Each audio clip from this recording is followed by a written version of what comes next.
Greetings and salutations, everybody, and welcome back to Tomes and Tales, Intonatia's Mystery. Last episode we met our wonderful, parentheses, we're fantastic, what do you mean? faculty members here at Lady Intonatia's Arcane Academy for witches and wizards. And we had a glimpse into their teaching regimes and their skill sets, but alas, we awaken on the morning of something horrible. So without further ado, let's get back right into Tomes and Tales, Intonatia's Mystery.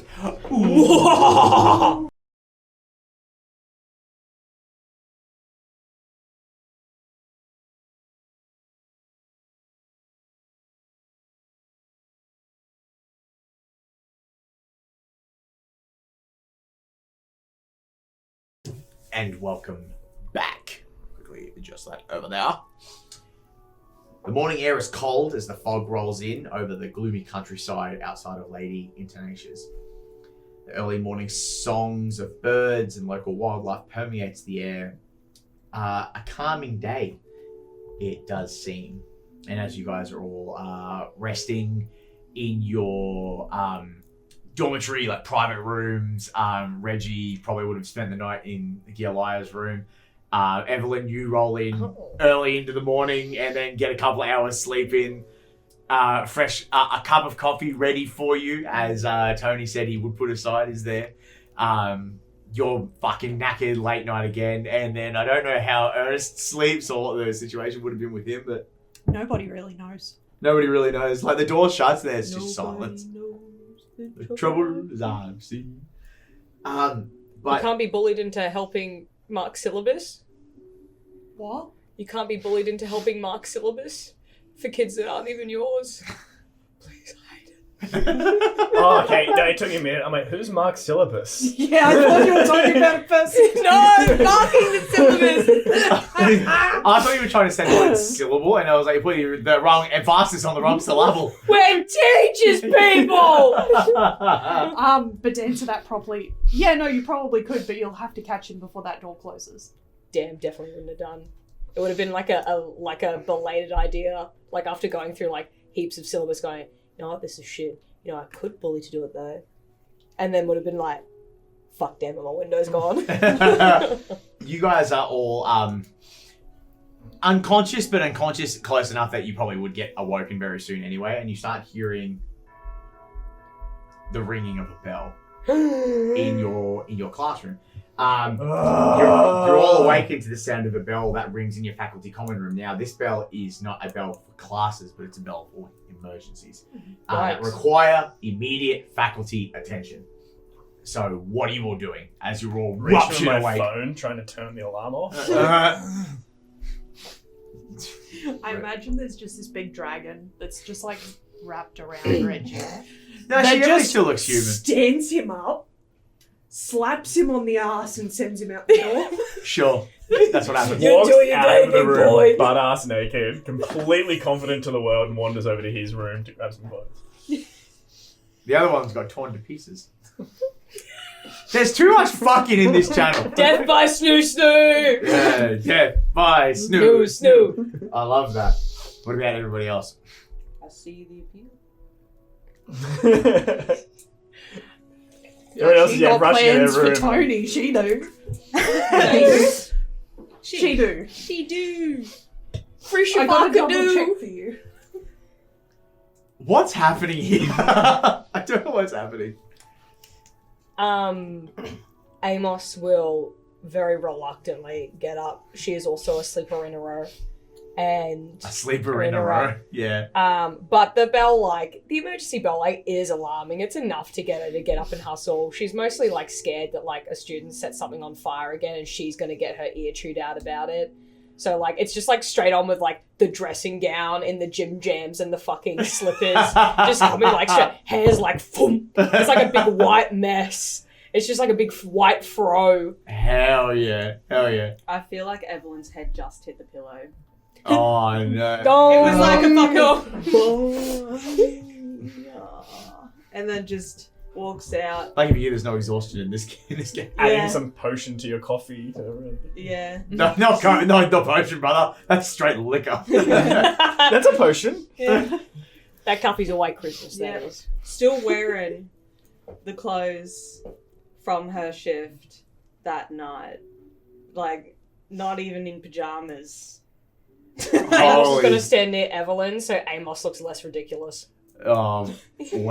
Evelyn's she's got a aroma of alcohol, possible vomit, Stale beer on the venue floor. yeah, just sticky. Amos just... And then a closed peg appears on Amos's nose, but still stands beside Evalyn. What about Ernest? His door opens, but at first you don't really see anything come out until it's chasing you in the hallway, crawling on all fours, climbs out of the room, kind of like legs first, but arms should be first. Like, you know those possessed people chasing you down a hallway, Like but the they're Ring on Girl all kind of fours. Yeah, but it's really fucking quick. And then suddenly he's up, standing next to Evalyn. Sorry, I keep forgetting. And he's just like stuffing some herbs, like in her coat. Okay, time to go.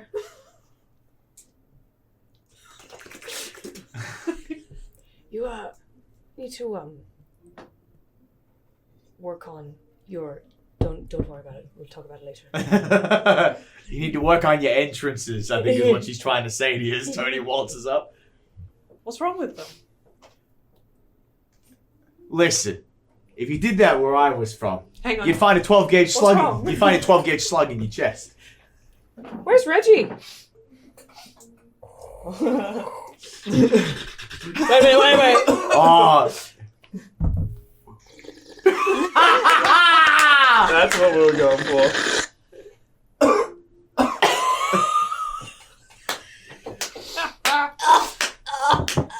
Then the door opens as he walks out, like putting like this ridiculously fluffy robe around him that's got like big feather, like a weird. Like a pimp jacket. yeah, but like as a Oh, bathrobe, wow. like, Yes. and just puts it around, just ties it up. What a mess! It's like wolf pelt. It's like really fluffy compared to you. Looks to Tony. Compared to that, I'm a saint. Well, you know what? I can't even argue with that. Alright, let's go, people. Let's see what the fuck this is all about. And waltzes you guys out. And the rest of the faculty pile out. Mr. Big Rock, Yelire eventually comes out. And because her human form is a glamour, she comes out dolled up. Like, off the bat. Like, so fucking unfair. Must be nice. It must be done. Wait, who was that? Yelire. I gave her a slap on the ass as we walked past, and I assume she does the same to me. It's like smacks you, you just go, yay! A bit of like a sash thing that she has across her dress unfurls, and that's her tail. Like her tail becomes part of the outfit, and it just whoosh, it just fucking whips going off. Yes. And Can you put it in your gown? we continue as you guys move in.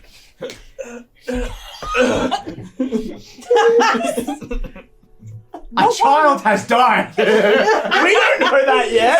It's just an emergency situation. So, Mrs. Wilhelmina Abbott's office. You move down the stone hallways. So where the building gives way from like its wooden architecture, the small bit of hallway leading into her office is like stonework. It's very reminiscent of like the old the schools of old that were all built in like the old castles and that sort of stuff.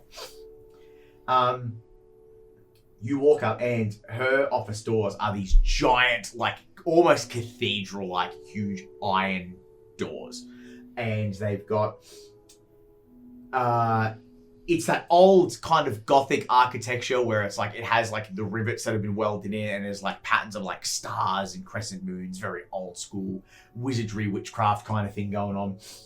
And the door simply opens with a hand gesture on the handle. It doesn't have a mechanism, they just slide open. So anyone who wishes to can walk up. And because obviously you've been summoned there, if you put your hand on the door will open up and allow you entrance into Wilhelmina's office. Walking into Mrs. Abbott's office, you'd be forgiven The first time around for the quick inhalation when one first enters, the room is filled with knickknacks and paintings and just books along almost every 3 bit of wall on the left-hand side. The air is filled with this soft aroma of lavender and mint as a soft arcane breeze blows through, like constantly circulates a fresh breeze, so this aroma carries. And across from the double doors sits this gigantic wooden desk, large black marble inlay, where there's piles of documents spread out evenly, but also like chaotically as well. Like it's controlled chaos. Like she knows where everything is, so don't touch it. You know what I mean? Like, yeah, because she knows exactly what paper's where if it doesn't get touched. So the only thing out of place in this room is Wilhelmina herself. Colourless in the face, her hair has been hastily put into a ponytail, and she is simply adorned in a black coat over some smart trousers and a button-up shirt. And she looks frazzled, capital F, frazzled. I will allow you guys to kind of take the narrative reins on how this scene plays out. Whoever wants to approach her first, whoever wants to start the conversation. Go ahead. What's happened? Oh, the peg. She freezes on the spot, now only becoming aware that you guys are there. And she goes to speak and sees this fucking like illusory like peg on you, and she's like, why? Waves it and it disappears, and then all of a sudden your nostrils are hit with the smell like lavender and mint. You're like, oh. I forget that's a thing. And she like ushers all the teachers, so like the entire like faculty is there, and so the other people you notice aren't there are Nurse Dot and Geraint Scribner Michelson. They are not in the room. So even though it's an emergency call for all the faculty are not there. She looks at you all with this grim expression, and she struggles to like breathe for a moment, like trying to figure out what part of the English language she wants to use to relay this message. And she looks at you all and goes, there's been a death. Older student, Shane Davidson, was found outside the walls. Close to the facility, but outside the walls nonetheless. Groundskeeper Michelson found him this morning, outside the wall in his morning rounds as he was checking the infrastructure. What? What happened? Like dead? As dead can be. Where? He seems to have been, I don't know if maimed's the right word. Maimed, constricted, crushed. It's not pretty, but I can't believe I'm saying this. I think it would be beneficial for you all to go see. You're all talented in your own rights. Perhaps you can make a better wind of it. Nurse Dot's in there. Michelson's securing the grounds. Do you believe it to be an attack from the creature you told us about yesterday? I would think so. It's seems to be the most logical path. A monster that is not part of the ecosystem outside the grounds has found its way there. And it seems he's just found himself in the incorrect time for a dalliance, shall we say. Was it down by the south end where the creature was spotted? His body was found closer to the front gate of the school, so no. Which means if that is the case, and it is this little squatter that we have out in the woods, it'll follow you. Oh. Yes.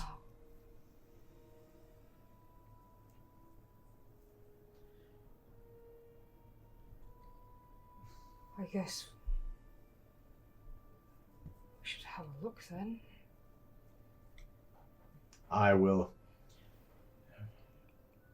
I recommend it just to see if your eyes can discern anything. I'm going to begin writing contact to particular people. Parents first. Then I have to reach out to the Board of Magical Schooling. And they'll probably send someone here within a couple of days. Surely you'd be able to tell if it was the animal, right? That's Surely.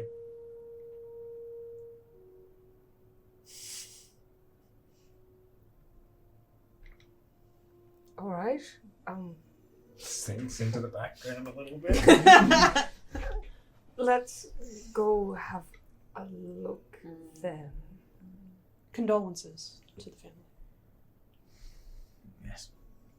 And you all slowly and quietly exit out of the principal's office, the headmistress's office. And you need to move, yeah. I was just going to say, as soon as that door closes, it's like, well, it was the kid's fault for going outside of school grounds after being told not to go outside of school grounds. what was he doing outside though? That's what I want to know.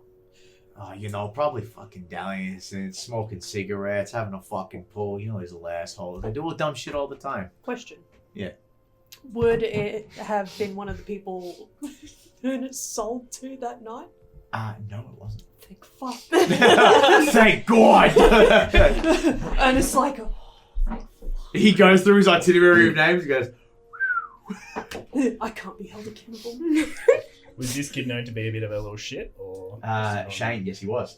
Shane, if I remember... Was mentioned by Tony to have nearly ripped the arm off another kid that was that during... kid. Tore that kid, yeah, Shane tore that little kid's socket out, yeah.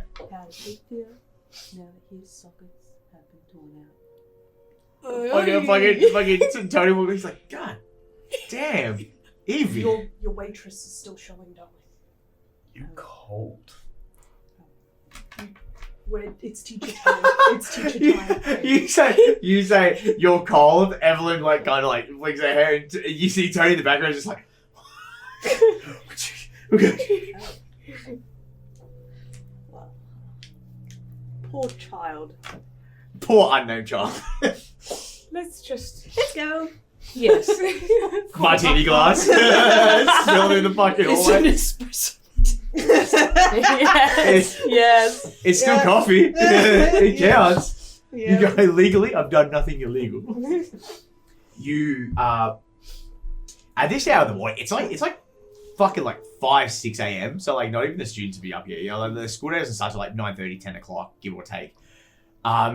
So you're in that weird intermediary moment where the halls only reverberate with the sound of your footsteps through just these empty chambers. Like you can't even hear kids like, you know, that have gotten up early or that sort of stuff. Any of the kids like doing like track running or sports and stuff that would be up, like they have a designated area inside the school ground, so they're not really going to come close to anything. And obviously groundskeeper Michelson's already cleaned up pretty quickly because he can also use magic, so he's pretty handy when he needs to be. Pardon me. But you all continue and move through to Nurse Dot's office to investigate. So most media and like, you know, television, books, all that sort of stuff would have you believe that a wizarding school's medical office would be like that of an old Victorian teaching hospital or something of the like. But no, Lady Intonatia has moved forward with the times in a very sanitary nurse's office, with clean blue sky walls and a polished white floor, neat beds spread equidistantly up the sides of the walkways. So kind of like almost kind of has that vibe of like a military hospital. There's multiple beds and stuff. Obviously, you know, it's like it's for students. It's got to be clean, but it's got to be quick. Nurse Dorothy Hanson, or known as Dot to everyone else, 41-year-old human female. She's got pale skin, platinum hair, wears like nurses scrubs, and she has bright pink sketches because obviously all the nurses wear sketches. It's fucking funny. They are comfy, apparently. They're great for standing in all day. When you see her this morning, though, she's frazzled. Like her neat hair's not as tidy and pulled back as it normally is. And when she acknowledges everyone coming through, like her eyes are darting around, and she goes, "Right, well, This way then. And she walks you in. And as she's moving you guys towards the bed, she's like, now, be prepared. It's a bit, I can't really put it into words. It's a bit, yeah, you know, I've done this sort of stuff before in the normal hospitals before I came here, but this is a bit, wanders through. I'm preparing a vomit dice. What? I'm preparing a vomit dice. A vomit dice. Would that be grit? Yeah, great. Yeah, great. Yeah, great for sure. Oh. She will be extremely... She's quick in the sense that she's trying to be precise, but it's also, you guys can see that it's a person that's trying to avoid going back to look at the thing, you know what I mean? But it's her job, is what she's got to do. She moves in and she leans over like a clipboard stuff. She goes, so groundskeeper Michelson actually found him maybe a couple of 100 meters from the front gate. Seems when he got caught by this thing,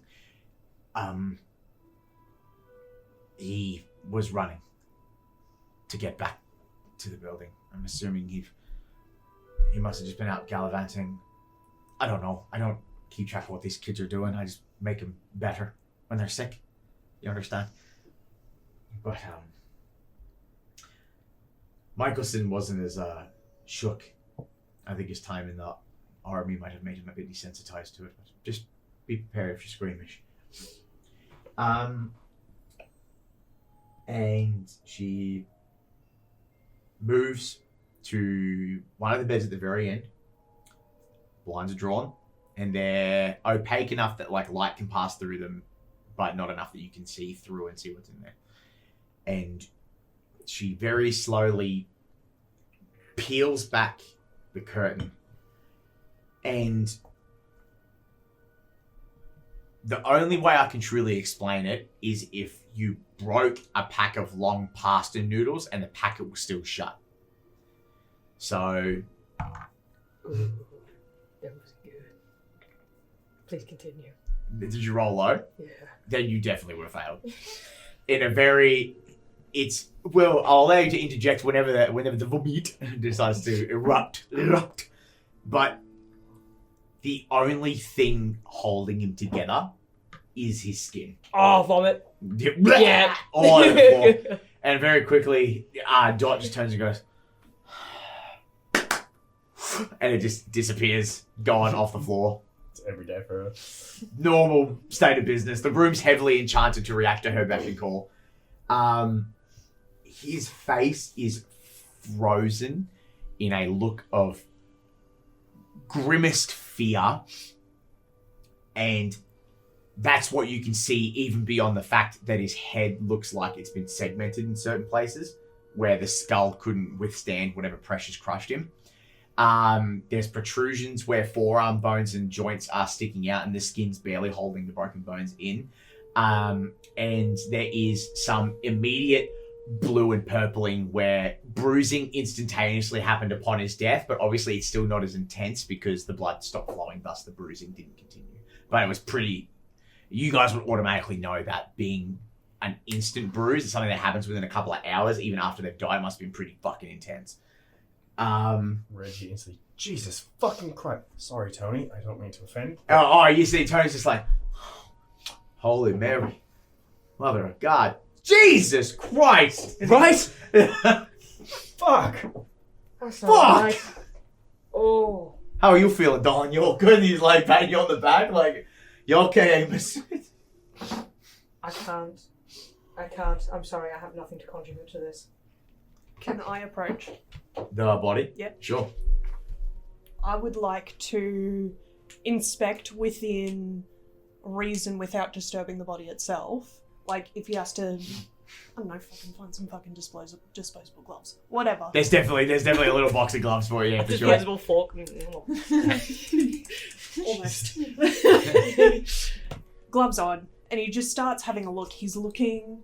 Because it looks like it's a crush-based injury. Mhm. The creature that was described to them last night slithered And that's a word that hasn't really left him. So he's looking for possible bite marks of some variety. I'm gonna say, looking at my... But Where am I? he's surprisingly calm. Like, this is just, he's inspecting another plant. He's just a little less happy about it. I'm gonna say, this will, because you're pretty savvy with all that sort of stuff, and you know what a bite looks like when you see it, but in the state of the body, I dare say it'd be trickier without disturbing it, so this is gonna be a brains roll. Yep. And what's your brains die? D10. D10?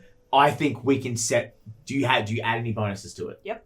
Okay, so I think we can set that threshold. This will be a high stakes roll, and it's not a snap decision, it's a planned action. We'll go, you know what? If you get a 10, you'll get a lot of detail. If you get between 9 and 7, you'll get a reasonable amount, and anything under that, we would consider that a failure. I'm going to spend 2 of my adversity tokens to use my lucky trait, which allows me to reroll. Okay, cool. Absolutely. There we go. Hey, adversity tokens. And All those failures coming back. Love that. That's a 10. Hey! It explodes. Roll again. Yep. This is everything. Oh, 19. So that's a total of 24. There we go. With a 24, you stand over young Shane's body. With the gloves on, he's a little bit more like, not afraid to move him about. Yeah, I just didn't want to touch him barehanded. And I think there'd be a moment where eventually Nurse Dot also puts on some gloves and begins to help you very slowly, very carefully try to move arms. And there's definitely like kind of noise because it's just muscle. And poor Amos in the background like,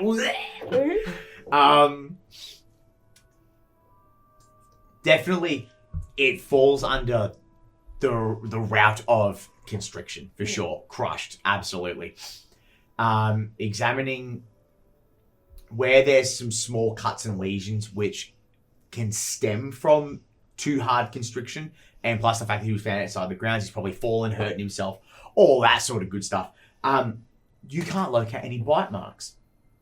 But I would say with that high of a brains check, bite marks and constriction are not mutually exclusive when it comes to reptiles, i.e. the concept of a slithering creature, snakes, even some lizards, even like worms and drakelings. Like they don't do that. They don't always bite. Sometimes they'll just squeeze and fuck off. Yeah. But you definitely are like, okay, he didn't die from a bite. He definitely died from this. If he was running, this creature's killed him without trying to eat him. That's just what he says outright. Yeah, Dot definitely looks and says, by my looking, it seems to be the constriction and massive organ failure seems to have been what killed him, realistically. So it wasn't hunting for a meal, No. which is a concern. Hunting for sport. Maybe. Can't rule that out, can't guarantee that, because this is the only thing that we've found so far that has been killed, unless the groundskeeper is keeping some shit under. There's only a few situations where an animal's going to kill not for food. It's either been chased away by something scarier, it's territorial, or it's hunting for sport, or someone is charming it. Or it's not an animal. I Suggesting higher intelligence. think Tony would latch onto the statement about someone charming it. He's like, whoa, Shane, listen. Is there really a possibility where someone would do that? Like, look, between all of us here in Collected, I hate some of these shit-eating kids, right? But I'm not gonna sick a giant fucking snake or a beastie or some sort to go fuck their day up. Kids are young, dumb. Sometimes they don't know the power they wield with their abilities. Maybe it was insert name of child that Shane broke the shoulder of, I can't or a remember friend it. of. Yeah, okay. Oh, let's not go accusing other students. Hypothetical. Every one of It's us dangerous. has the ability to communicate and control our familiar. What if some Yes. student has more of a psychic connection and latent power than they realize? I'm just saying. Might not even be a student. There's definitely a bit of sheen on his eyes. Like, Tony. Maybe it's time to tone it down with the Hickory special. Your paranoia is showing. Look, I'm just saying, if we start looking at the children who have previously been victims of these look, they've already been through enough. I feel like accusing them is going to just exacerbate whatever problems they're going through. Oh. We won't Pulls get the blanket back over the body so Yeah. you can put your arms down. with the blame game. That is... I did say that a bit out of turn, I will say that. But I'm not going to rule it out entirely. Possibly as a last resort to look into. The most common thing for a creature like this would be territorial. If we can find out where it's making a nest or something along those lines, we might get some more understanding. Ernest is like, was he half lizard folk? Was Shane half lizard folk? He's trying to think of like maybe it was that kind of territorial issue. I think there's two things that happen. We'll regulate. Tony comes up to you specifically, Evalyn, and goes, "Look, you know, potions and all that gabagool and all that sort of shit. Gabagool. Listen, do you think that maybe there's something we could look into? You know how sometimes, right, little animals won't go where big animals have been pissing. That's the thing, right, Reggie? That's the thing. Okay, could you maybe make some spicy liquid, you know, to Michelson can sprinkle around the block and try to keep this bitch away? Is that possible? Just as an added measure of safety, you know, while we try to hunt down this. You picked the wrong scent, you're bringing it closer. Oh. We might want to identify what the thing is before we try and... Maybe that's something to look into for sure. A possibility. A possibility. All I'm saying. Why don't you just start pissing on the walls, Tony? You're a big guy. I think Michelson would blow my dick clean off. Yeah. Michelson down the hall. Whoosh. I mean, I got all of the kinks. I want to know. Oh. And then walk away with a smugness. We all know you fucked the dragon, okay? What would be Damn right. Essentially the most feared creature known to us. Ooh. Okay. The Babadook. The Babadook. The most feared creature falls into a category of magical beast listings because there are some creatures that are as small as a human hand, that hold sway over creatures 10 times their size. Fairies, sprites, they are mischievous little motherfuckers. They will charm bigger animals to get into mischief just to cause them greater fun. You heard tales of funny enough, back in the Appalachian Mountains where there's a conglomerate of communities of like skinwalkers, like Wendigo, that they have human forms, but they turn into beasts at their own beck and call. They can choose when they want to change, and that helps ward off animals that kind of wander into their small towns and villages and stuff. Obviously, dragons are a really good one as well, but the problem is with the era of wizardry that we live in, everyone's know that dragons are intelligent creatures, so they're not seen as beasts anymore. They're actually seen as individuals. So animals treat them differently. It's a weird kind of how what you put out into the universe determines what vibes you get back. And dragons are too intelligent. But there's definitely a slew of monsters you could pick. But I would say in England, where you are, you're probably looking at maybe some drakes. So smaller dragons, less intelligent dragon creatures. If you were lucky and you could draw one into the huge lake that's a bit further beyond the town. No, you could pull kelpies. Kelpies would be one, water spirits, all that sort of stuff. I believe they're called kelpies. Is that correct? The old Scottish Yep. I think. water monster. Yeah. Which teachers are in the room with us? Everyone. So Everyone? Mr. Big Rock, Gilaya, Ivana's there. What's her name? Water something. Water Whisper's there. Mhm. Well, Turn to Giolaya. Is there any histories? She's the history teacher, correct? She is the history teacher. Yeah. Is there anything in history that's made nests in these areas? That's... She thinks on it for a moment, and there's a moment where you look and like her eyes kind of roll back, like she's almost like going into like her mind palace. To like she's been alive for hundreds, nearly thousands of years. So like she's probably got like she's got centuries of information. So she actually has to like visibly go into her brain to pull the info out. And she goes in, and she comes back, and her eyes go to the dragon form and then to their natural dark and brown. And she thinks, and she goes, "No, there was." Very atypical, like especially like, you know, bears, some falcons, birds, all that sort of stuff. Magically, there has been sights of kelpies in the waters, but they kind of wander at their own behest as they migrate to and fro, all those sort of things. Around here, not really. When they started constructing the school, a lot of the animals just cleared out. You know, they didn't like the noise, they didn't like the disturbance of the natural air, and it happens. We tried to be as respectful as we could, but any bigger animals definitely would have been warded off millennia, hundreds of years ago.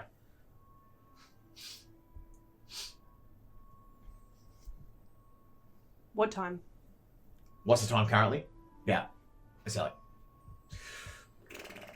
6:45. Are we informing the students of what has occurred? I think Nurse Dot would answer that, and she goes, "I think that'll probably be Miss Wilhelmina's discretion. I won't be surprised if a private missive gets sent to all the dormitories to alert them of what's happened here, but Are classes continuing as scheduled then? I think that is going to be the best case to keep the kids unperturbed by the this. So, I have a suggestion. We run our classes as normal. We stay away from the initial sighting in the front of the gate where the poor bastard was found. Run our classes. In between the wrap-up of classes at about 3 and dinner at 7, we all gather up, keep the students inside, of course, and stick together and have a look around as a group to see if we can find anything. I do have a plan Yes? for potentially worming it out to possibly catch it. Depends on the size and the viciousness. I might be able to create a scent of an innocent child. And I Terrifying. might also be able to create the scent of a predator. Does that work at your other job too? Yes. Oh, It's called fancy. farting. Amos puts the peg back on. No. Toad's just like, If we want to track a creature, we don't want to give it a day for those tracks to disappear. But if it's lingering, it's already shown that it's consistently staying in the area based on the sighting prior. And Outside the gates is a big area. we go out and look for it, it's not there anymore, problem solved. Is Michelson with us? Michelson is not, but it wouldn't be hard to find him. That is why I'm proposing of setting a trap with a scent. It might be drawn towards it, and if you have an area of vicinity that has the scent of a predator, it will not go there. Kind of like a cage with dangling meat, but sense. I love the idea, but I think we need to know what it is before we try and scare it off. Some predators eat other predators. If it's being territorial, it might come for that area. That's why I'm going down the line. Well, Understanding what sort of thing it is. If it's scared of kelpies, then it's not on their level. well, do you want me to take care of your classes this morning? They can come and conjoin with mine while you two work on this morning.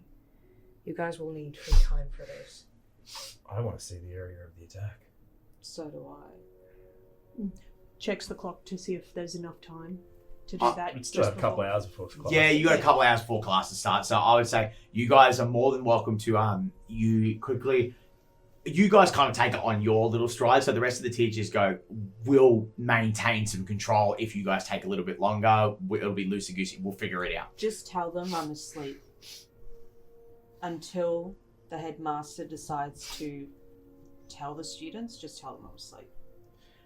Fair enough. They've handled themselves before. Oh, You didn't hear that from me. The hair flick was so dramatic. No, I've got rat bag. It's my rat bag class this morning. I need to be back by a certain time. I'll take care of it. Oh, okay. All right. I'll just tell him to sit down and shut the fuck up. I don't know. I'll I think figure it out. was it Thomas or something that helped me out in the class. Thomas, yep. Yeah, Thomas will be fine on his own. He's my little baby. He's so proud. I love him. Well, knock him dead. Hopefully not. Bad choice of words, mate. At least you didn't say crush it. Oh. I could have made it. Screen transition to us outside. Could have made it worse and said break a leg, but you know. Oh. And You're terrible. you guys all go back to the room and change into like your more Oh no, I keep the outdoorsy, robot. No, I'm kidding. outdoorsy attire. This big fuzzy creature outside. It's just like bellowing behind you like Professor Oh, you're all Snape. getting like a shot of my artery now. What It's a full road, but it only cuts off like here. Oh! the church bells are swinging, brother.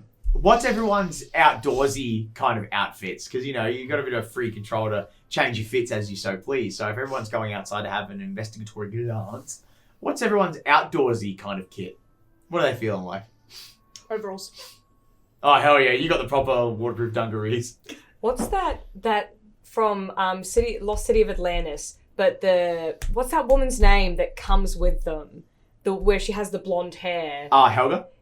The mercenary, the hot one? Yeah, when she like when she's like on her expedition, she wears like the black tank top with the with the parachute pants, kind of army pants and the boots, yeah. It's like Kim Possible. Yeah, kind of, yeah, exactly. Yeah, you got that real 1950s kind of like military woman kind of vibe going on, but a bit more gothic. Reggie comes out with like a puffy white shirt and like really tight like black leather pants and these ridiculously big boots, like strapped with these overly, like almost looking like a rocker.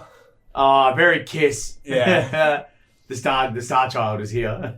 He leaves nothing to the imagination. Don't bend over. Ernest is actively looking. Yeah, there's a lot of bumps and crevices going on. I think when you walk out of your dormitory and walk out, like Tony's getting ready to leave and he's like, oh, Jesus, like fucking David Bowie all over again. And he walks out. What about, so Ernest has got the kind of like Overalls, but it's a nice, like, decent t-shirt underneath. He's got, like, wellies on, and he's got his little gardening gloves Is it the video on. like that guy is like, I could walk in anything of water and I don't get wet? He's got wellies on for sure. What about Evalyn? Essentially like the same shit that she always wears. I don't think anyone's ever seen her without a button-up shirt, but this one is like olivey green colour that's got some stains on it. It's Like fucking everything parasol. else. Yeah, and then it's just bike pants and docks. And a cap. Vibes. Let's add a cap to Vibes. it. I love that. Everyone's getting ready to leave, and you'll move out to the front gate where just outside Shane's body was found. I'd say you'd probably get out there by about 7 a.m. Give you guys time to get ready and make sure you actually prep for the day. And about 7 o'clock in the morning, we're looking. It's like Wednesday, so you're like middle of the week. Groundskeeper Michelson is still there, and you find he's posted up against the wall. Old as he is, and he's just sees you guys walk up, like flicks a cigarette, walks up. Hey, how are you? Morning all. Come on, Mickey. Morning. I suppose you're here to look at the... Yep. Alright, this way. And you find he struts over in his denim overalls and these guys over. It's a very weird vibe because if you didn't know the context as to why you were walking out there, it just looks like outside the school grounds. It's just grass and stuff, you know what I mean? But it becomes abundantly clear where exactly you're going when after about... Because it was about 100 meters outside of the gate or something, I think. So it was a couple 100 meters away from the gate. So it's about, at a nice slow pace, it's about a minute of walking. You know what I mean? Like, he's not in a rush to get you guys there. You can tell he's very obviously not comfortable. And he pulls up, and there's just ever so faintly on the ground, there's just a few specks of where blood has obviously come out of like some of the gashes, possibly out of his mouth, all that sort of stuff. But what catches you guys off guard is the fact that it's just this little tiny, like all of those little smudges of blood fall within like maybe like two hands width, like a small little pile. Oh, like a ringed out towel? Kind of, yeah. Ooh, So that's a good description. Metaphor. Yeah, like a ringed out towel. So they're all kind of stuck in the one place, but everything around it is just untouched. Like, you know what I mean? It's a very stark contrast, you know what I mean? Like, you expect at a crime scene to see like blood on the walls and like just dramatic fucking scene of death, but it's not the case.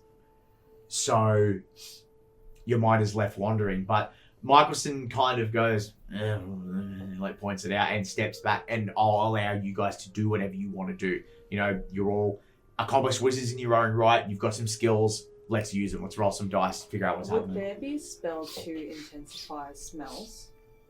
Oh, surely. Yeah.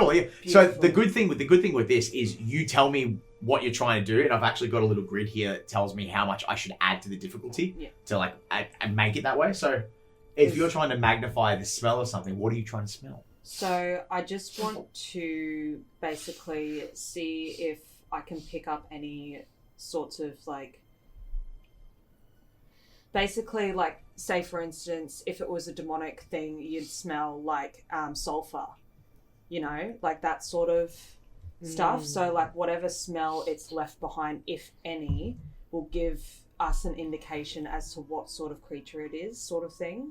Like if it's a snake or a reptile, they have a particular scent about them. Don't ask me how I know. Birds also do. So do rats. So do mice. Yeah, Every I get single it. animal has Well, it's a different pheromones, scent. you know what I mean? It's Yeah. like a thin secretion of their body. So Yeah. I get it, yeah. So like Sure. that sort of thing. So then that way, if like, we can kind of solidify what sort of creature it is.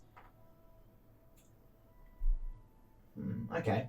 What I'm going to say is it's definitely going to be a charm roll. It's definitely going to be charm. You're looking at about, with all the little add-ons, I'm going to say it's probably be a DC of like 7. Yeah. But I'm just checking here. You get some extra bonuses here. If I'm reading this correctly, it says experience with the spell also gives you a bonus you get to add to it, if I'm reading that correctly. So, fuck it, that's how I'm doing it. So you're going to get I'm going to say you've cast this spell a few times before. Oh, wait, no, I see how it works now. I take that back. So you've definitely cast this. You've cast this spell many times. You're a potions teacher, it just makes sense. So there's going to be no extra. So yeah, we're going to say difficulty is 7. Difficulty is 7. Finally, all the printouts are worth something. Hey. That will be a 13. A 13. Yeah. Okay. So what's your wand? What's Evelyn's wand looks like? She's not usually seen with it. So what's Evelyn's wand looks like? So Evelyn's wand is a lilac wood. Actually, because I get a +1 to charm from the lilac wood. Oh, there you go. So that brings it to 14. Oh, 14. There you go. Yeah. Part of Oh, your so stat you doubled it. calculation? Pardon? Isn't that part of your +4? No, it's not. Okay. I've put it in brackets next to the lilac. I didn't add it to that because I thought, oh, I'd read everything. No. But they've got like a lilac wood, so it's kind of like a pale wood colour, but it's got like a purpley undertone to it. Hell yeah. And it kind of like the colour of driftwood Yeah. sort of thing. And the handle of it is just like this black leather wrapped around it, so it's very black and white sort of looking with an underlying purple. For sure. Very simple, very plain. And it's this little wisp where, like, for a moment, like all the mildew on the grass, like swirls and like goes up in like a little bit of a stream. And I'd say it lasts for you probably cast it to like last a few minutes, Yeah. so like you can get a decent little a bit of aromatherapy, and you stand in the middle of it and you take a deep breath in. I would say everyone would get the opportunity to kind of have a sniff. And all you're really picking up is that wet grass smell and the smell of nature. There doesn't seem to be any, I don't know if there's another term for pheromones, but that's what we're going to go with. The scent of pheromones isn't really there. The kick of iron becomes very strong from the blood, definitely. As such is what the point of the magic was to get that smell. Yeah. But there's definitely, in this immediate area, so close to the gate, it just smells like nature.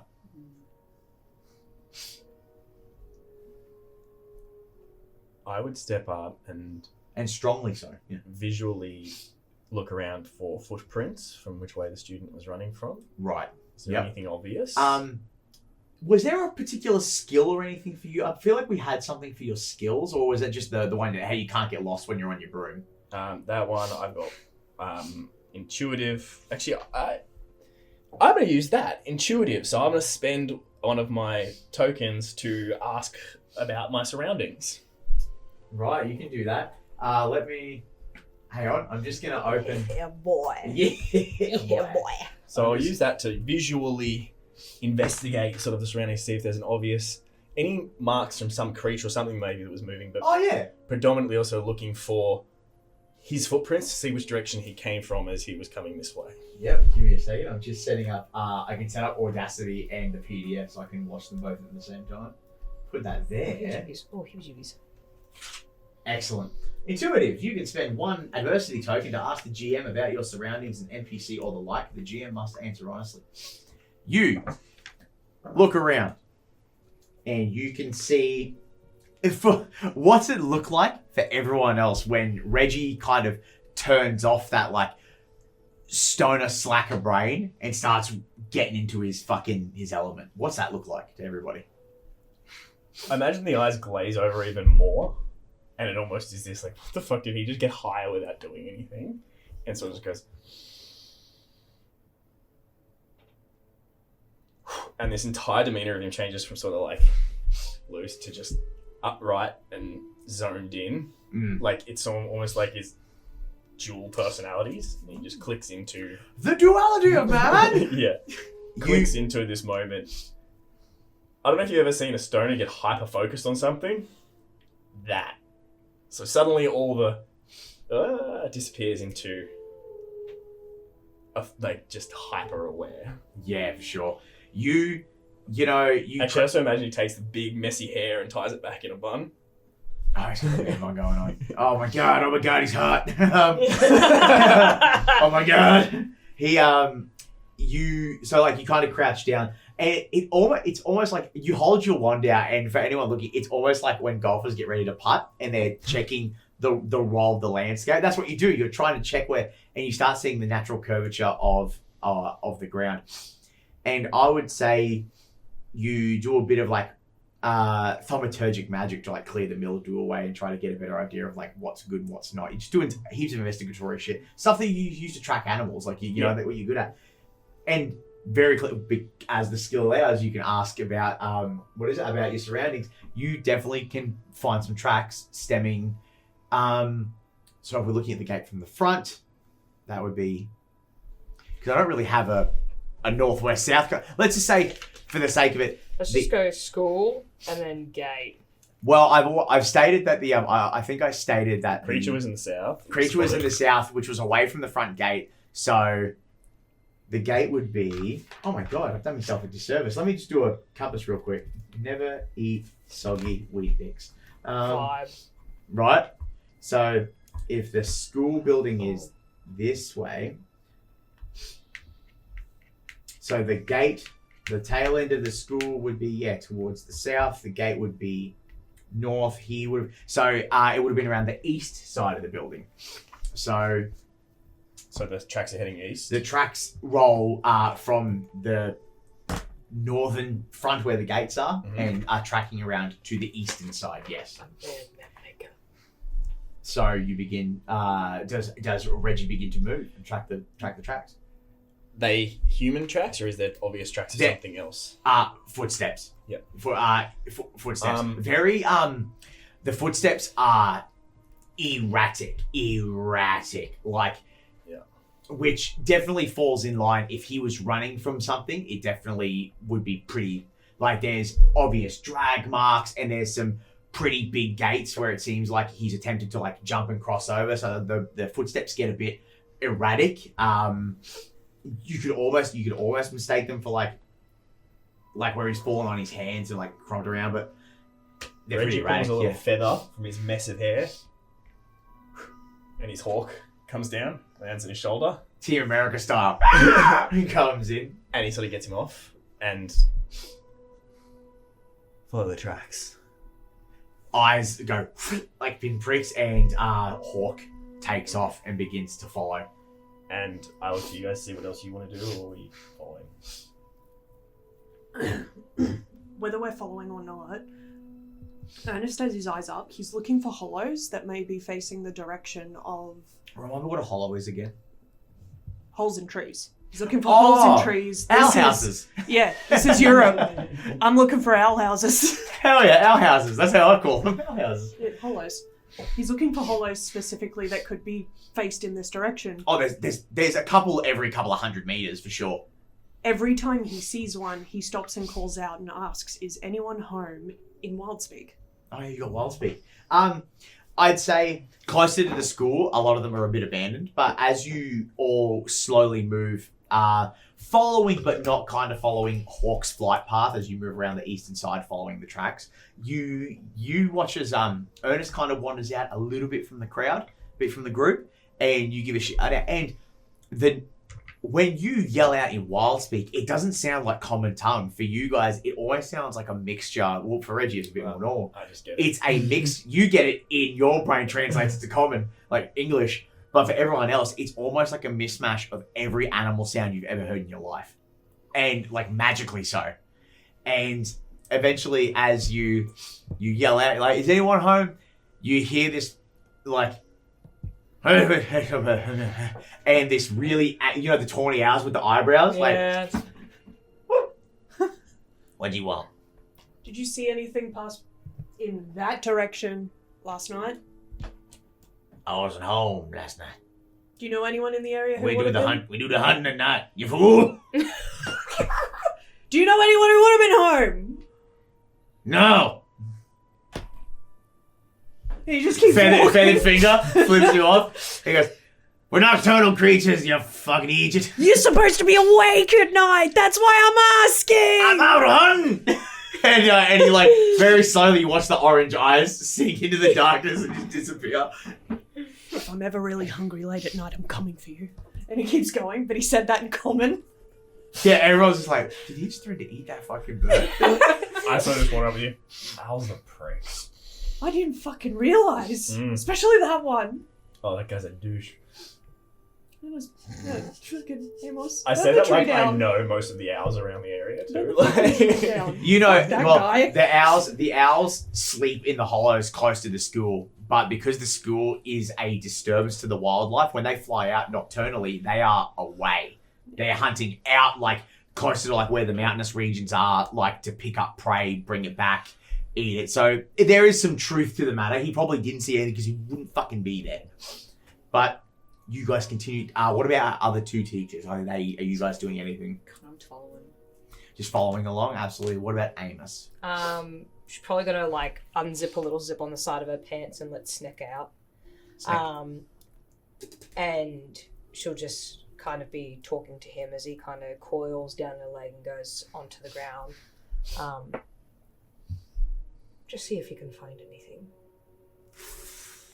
Follow the tracks as close as you can without disturbing them. I'll have a look. Just don't let anyone step on me.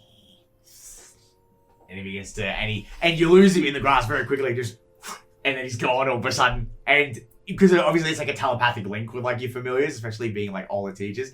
And there's like a couple of minutes you just hear, ah! and he continues like, sorry. He almost sounds like some benches. Finally, it came through. Yes. That's it. That's how he's like. He's gonna be some. I like that. I was wondering if you would like to do a sex with me. That's absolutely how Sneck would court as well. Absolutely. Okay, cool. Snake is subconscious now. There we go. Yes. There we go. It's like, ah! You did that voice well, I gotta say. Thank you. I've been practicing. Amos would be like an overbearing mother if like he got stood on. You did, oh my little snake, and you hear like just running for him. Yeah, you'd be like, I don't want to live anymore. Don't catch me. Don't catch me. I don't want to live without my minion. Nobody catch me. And you guys continue. Evalyn, I think you'd probably be the one. You feel a little bit out of water because your particular skill set, like you can do magic, obviously, but your particular skill set is potions, chemicals, liquids, and all that sort of stuff. Would Evalyn have like a little tack belt with like tinctures and some bits just on hand, just in case? You reckon? She's kind of like got a bandolier of booze. She mixes them on site in her muddy glass. Yeah. And then uses the same drink to... Yeah.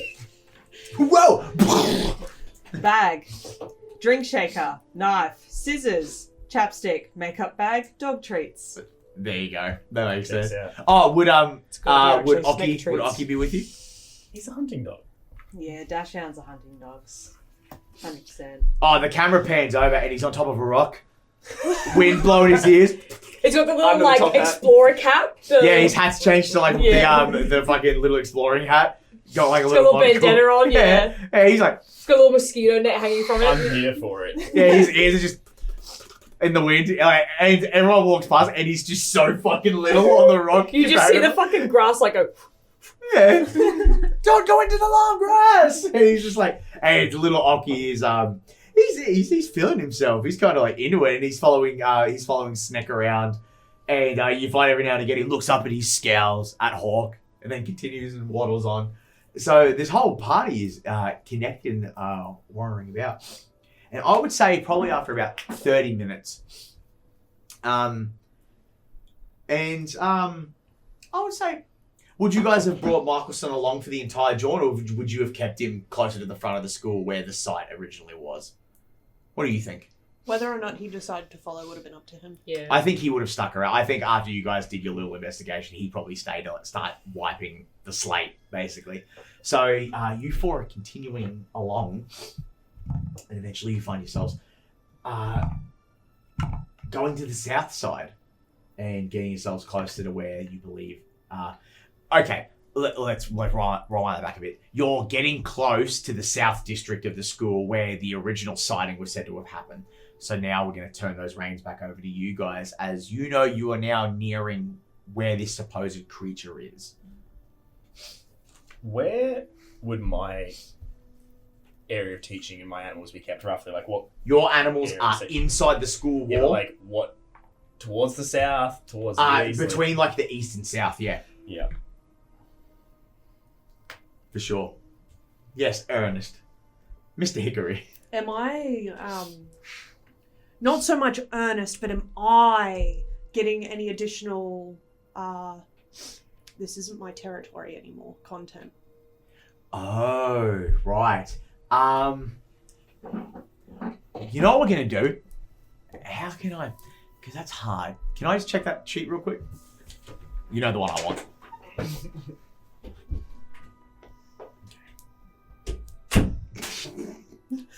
You know what I just read too. Yeah. That had some spice in there.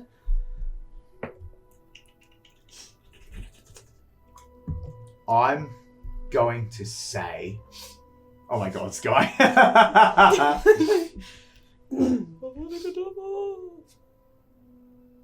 It's definitely not your highest skill set, but it's a very.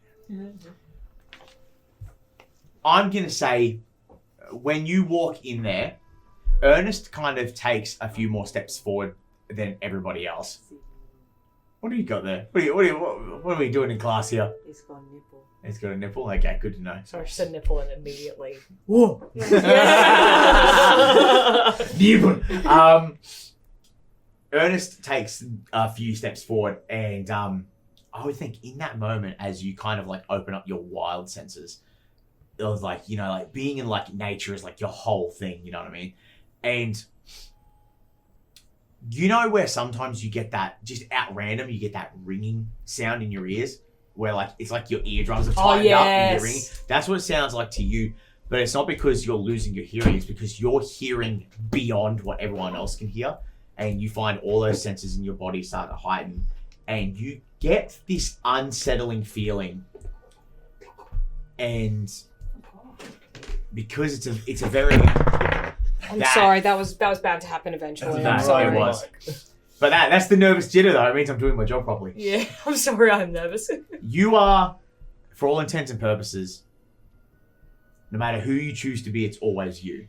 Yeah. But it's very Hulk, Bruce Banner. Yeah. God, Eric Banner played the Hulk, who was Bruce Banner. The last name threw me off. It's very Hulk, Bruce Banner. Even though you're the same person, there are still some split personality differences. And I think in the back of your brain, feel free to interject if you disagree, but you get that deep rumbling in the back, and you just hear that the voice come out and go. So Venom. I wish I could do Venom's voice. It's Venom. But He doesn't have a name yet, so maybe I'll steal that. you're not the biggest beastie in the woods anymore.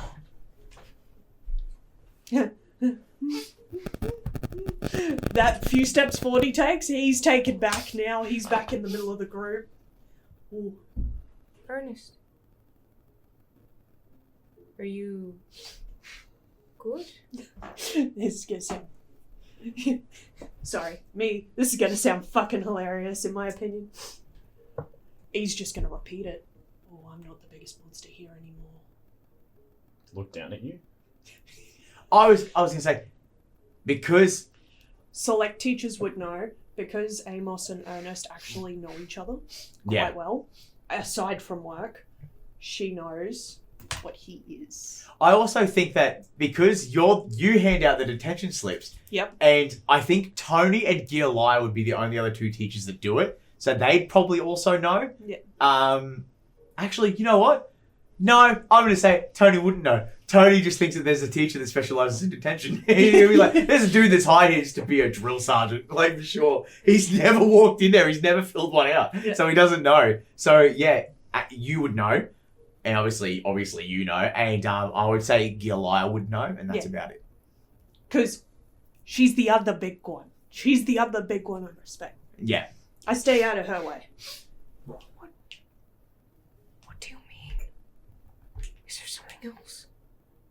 Whatever it is, it's worse than me. What could be worse than you? Lots of things. I think the list is not as big as you think it is. There's not a lot worse than you, if I'm being respectfully, you're a lovely young man. But the other part, there's not a lot that's worse than you, if you ask my opinion.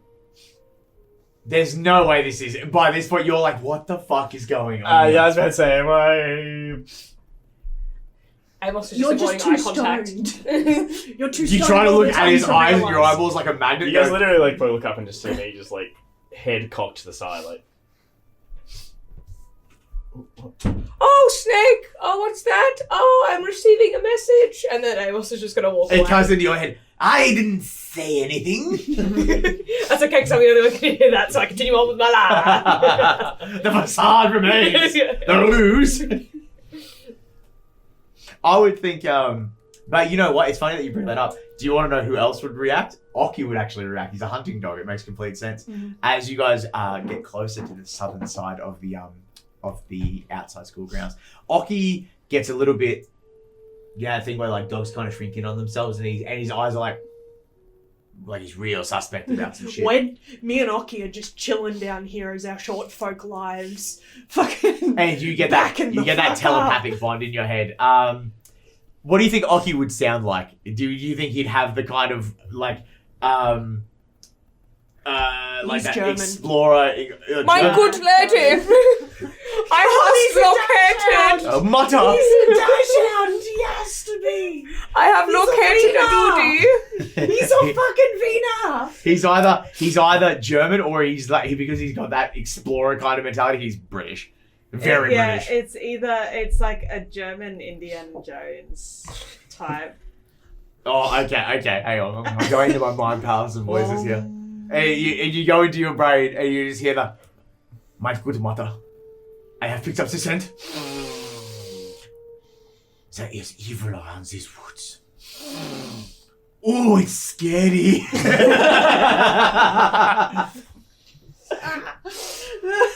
My God, it's terrifying. You, Oki's just downwind of one of your rancid farts. Oh, Oki, turn around. What? Oh, Suspend is gone. Miraculous. My God. She is the greatest witch of our age. he trots along, but his mentality is it's the predator prey kind of syndrome where he knows that there's something funky around these parts. What do you guys want to do? It's now at the point where you get to choose what happens now. So this is. I'm just watching the tracks, and obviously Hawk isn't going to smell anything, but anything visual will probably get I would picked up. actually think Hawk relays this through this like telepathic link to you. What's Hawk sound like? What do you think Hawk sound like? Very British. Oh, very British. Oh, very Patrick British. Stewart level. Oh, okay. Hang on. Comes in, and in your brain you hear the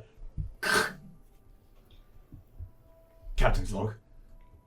Day 24 of expedition. Yep, this is what I wanted. I have arrived to the site in which the crime apparently has appeared. As I say, nothing to report from above. Copy that radio tower one. And he fades out. This is Eagle One, signing off. Stay toxic.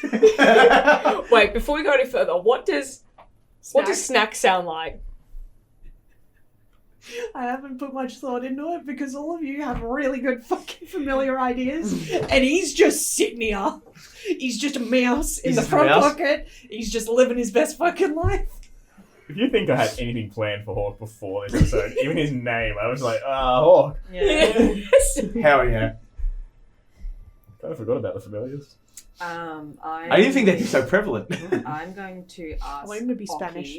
Okay, What I'll try. direction?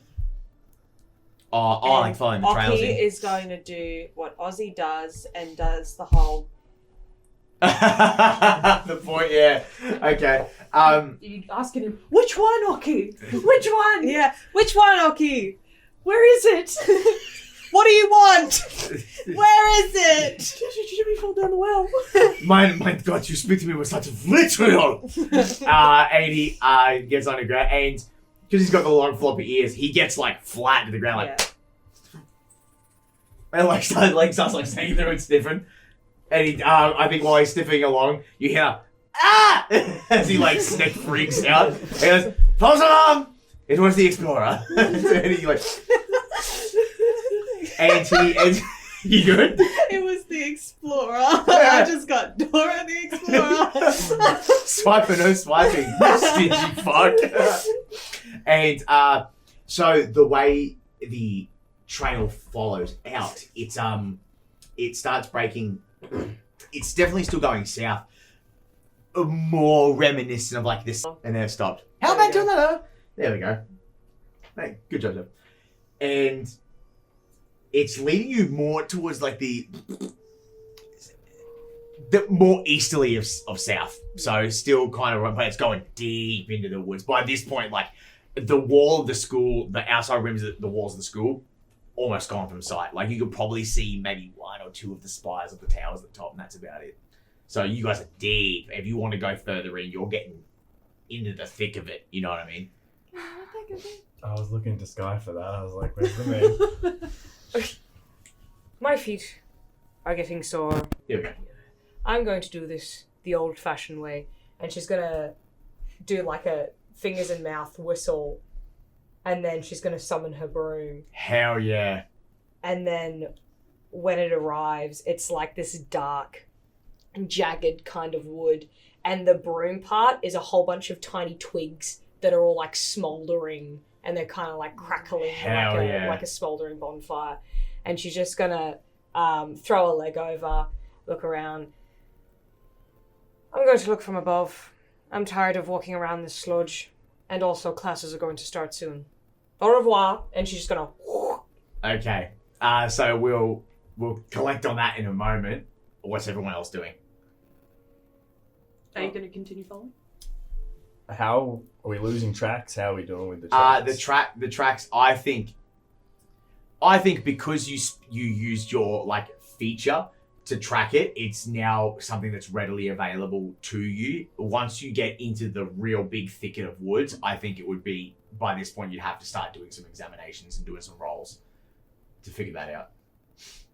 I know my way around these woods better from above, but we want to track down here or do some exploring from up there? She's got the good idea. We're on the high ground, yeah. Ernest just looks keen to get off the ground and kind of like back in the safe bubble that kind of feels okay.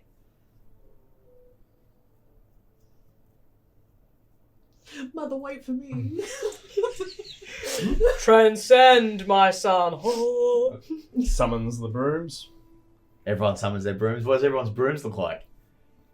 Mine is named Scratch Bash, and it looks like it's been put together from about 12 other broken brooms. Yes. So, like, as you go Freaking down it, broom. there's, like, bits of leather wrapped around holding different sections of wood together. Some look like they're really, really expensive pieces from one, but it's snapped, so they've just been, like, Mod Podged together with other bits and pieces to a point where even, like, the bristles at the end are all different patches of different colours with even some bits of, like, animal furs and stuff shoved in there just to make up the gaps. Hell yeah. Yeah. And that I fully see it come down and it splutters. Yeah, I smoke. was just betting on And it floats and it fucking idles like a carp. Mm-hmm. I fucking hell. And Reggie gets on his scratch pad. Yep. And fucking as it takes its timer's limit, it's like it takes off. It fell up. Choo. Come on, you got it. Yeah. Come on, there we go. Do it around. Wop, wop, wop. And it gets up there. What about Ernest or Evalyn? Who would like to? You can go first. I never gave mine a name because I didn't think about it. Fair reason as any. But it is modelled after the Suave Sweeper, specifically from the book. Mm-hmm. However, for the look, I very much kind of visualise it to be a freshly snapped off tree branch. But where the bristles would start in a typical broom, there's just like a wrapped piece of like sphagnum moss. And it's another one of his snapdragons. Not snapdragons, Venus flytrap. Venus flytraps attached to the back end. But he always just kind of looks like he's enjoying the breeze on the back of the broom, wherever it goes. Like he's not mad, like he was in class.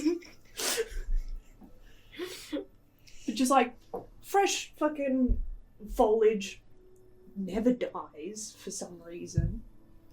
Hops on the back. Magic. It's just like a warm Magic. summer's breeze. He just kind of floats away.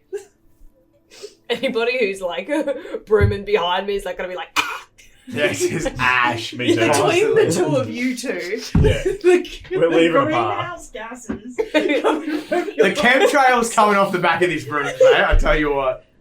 I'd rather be following that because at least it smells like a warm bonfire. You're getting like a back and forth between like chemical smells and then this like really natural burning grass smell coming from Stop fueling your broom with it. It makes the like ripping sound. As I drive off. Oh my god. And lastly, Evalyn. What's Evelyn's broom look like? Evelyn's is kind of similar to her wand. It's like a light timber, and then the tail of it, so the actual like broom part is like very fluffy, but it is after the Daring Dodger in the book as well. She's just kind of gonna call it the Dodge. Nice. It's a bit jagged as well, but it's got like these ornate carvings, sort of like you would see in like your grandmother's spoon collection type of carving. Like she's got some nice spoons to mix shit with. But yeah, it'd basically be the same theme that I'm kind of going throughout for this character, is a lot of like black and white. So the stick's like almost a white timber, and then the tail's like a black fluffy broom. The corporate dress vibe is kind of like transcending all of Evelyn's itinerary. I love that. Everyone takes to the skies. You know, Amos being the one that's kind of almost set a time limit on how long she's willing to be out there.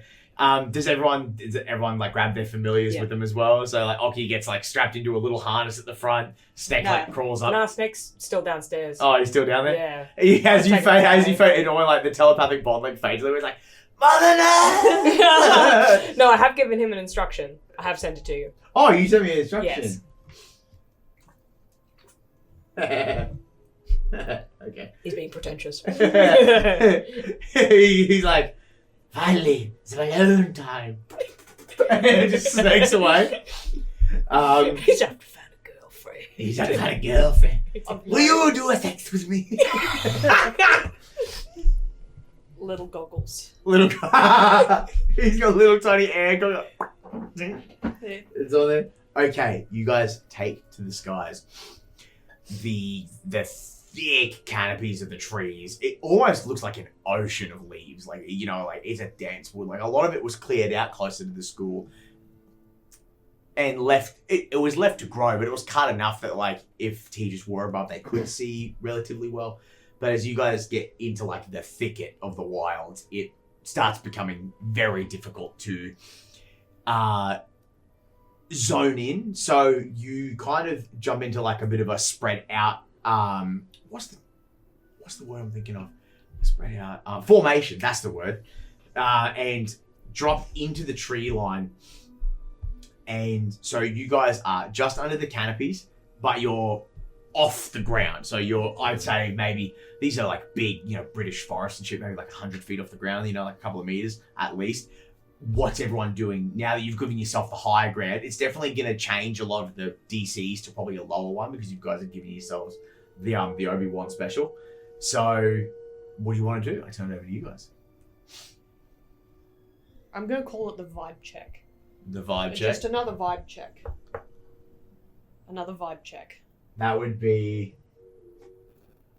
I'm going to say that's probably going to be brains. Brains on this part or this part? What are you using? Are you using your repressed feelings or are you using your normal feelings? It'd be normal feelings to kind of check in. And you're checking in... On, like, myself, essentially. Just to... Do I feel better up here? Do I feel safer up here? Am I okay? I'm going to say, because we want to roll some dice, you will get this feeling automatically, but your internal thought process, make a brains check. So inside voice, brains. We're going to set a DC at... I'm going to set a DC at 6. Use the force, Luke. Use the force. No. How many versity tokens do you have? 2. That would carry over. Okay, so that would be... Okay, yeah. So 2... No, like, I rolled a 3. Oh, yep. Yeah. Oh, you rolled 3 in total, so you definitely got half. Okay. So if you... Do you want to spend the adversity points to get it to 5? No? Okay. So with a 3, you you kind of scan around and try to take in as much outside information as you can, and you turn your thought process inwards, and there's a resounding silence for a while, and I think the only thing you would get back is, not sure. Still uncomfy. Still very uncomfy. I'm gonna stick to the middle of the pack, thank you. Little guy in the middle, please. Yes. The rest of our teachers. But a wee lad. I am going to check with Oki, see if he can still smell anything or if it's too far. If it's too far, I'll go down where I'm basically like hovering off maybe about 2 meters off the ground. You can do that for sure. Yeah. You definitely would have to get closer for Yeah. Oki to clue on. I treat the concept of like familiars doing wilderness like survival stuff because they're animals. You know what I mean? They're magical and they're alert, but they're definitely gonna be better at it than you. Yeah. So I'm trying to think if maybe do I want to roll for it, or do I kind of just want to give it to them because they're animals? You know what? No, because he's a hunting dog. That makes complete sense to me. Like Hawk, I would probably say that he sees a lot because that's what he is. He's a hawk. They have that like telescopic vision. Oki, when he's close enough to the ground, kind of can just sniff that shit out. Yeah. He definitely, you know, turns to the end of the stick. Big sniff in, and you hear through that telepathic bond in your brain, who's like, Mother, it is here. I can smell him. One's a wind. Licks his paw, holds it up. Yeah. Fucking hell. Yeah. It is here, somewhere. His name is Floppenheimer. For his floppy ears. Froppenheimer. Father will be so proud. But you're getting a thing where it's like, hey, whatever this thing is, it's close. Yeah.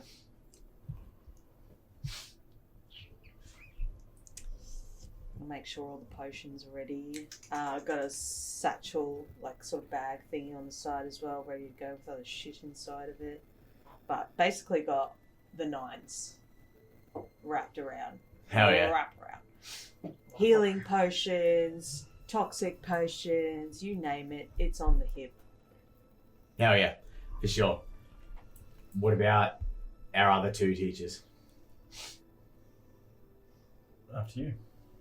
Amos would definitely be keeping close to Ernest, especially if he's outwardly stated that, or like is even just looking like he's mildly uncomfortable. Amos would want to stick close and just gauge that.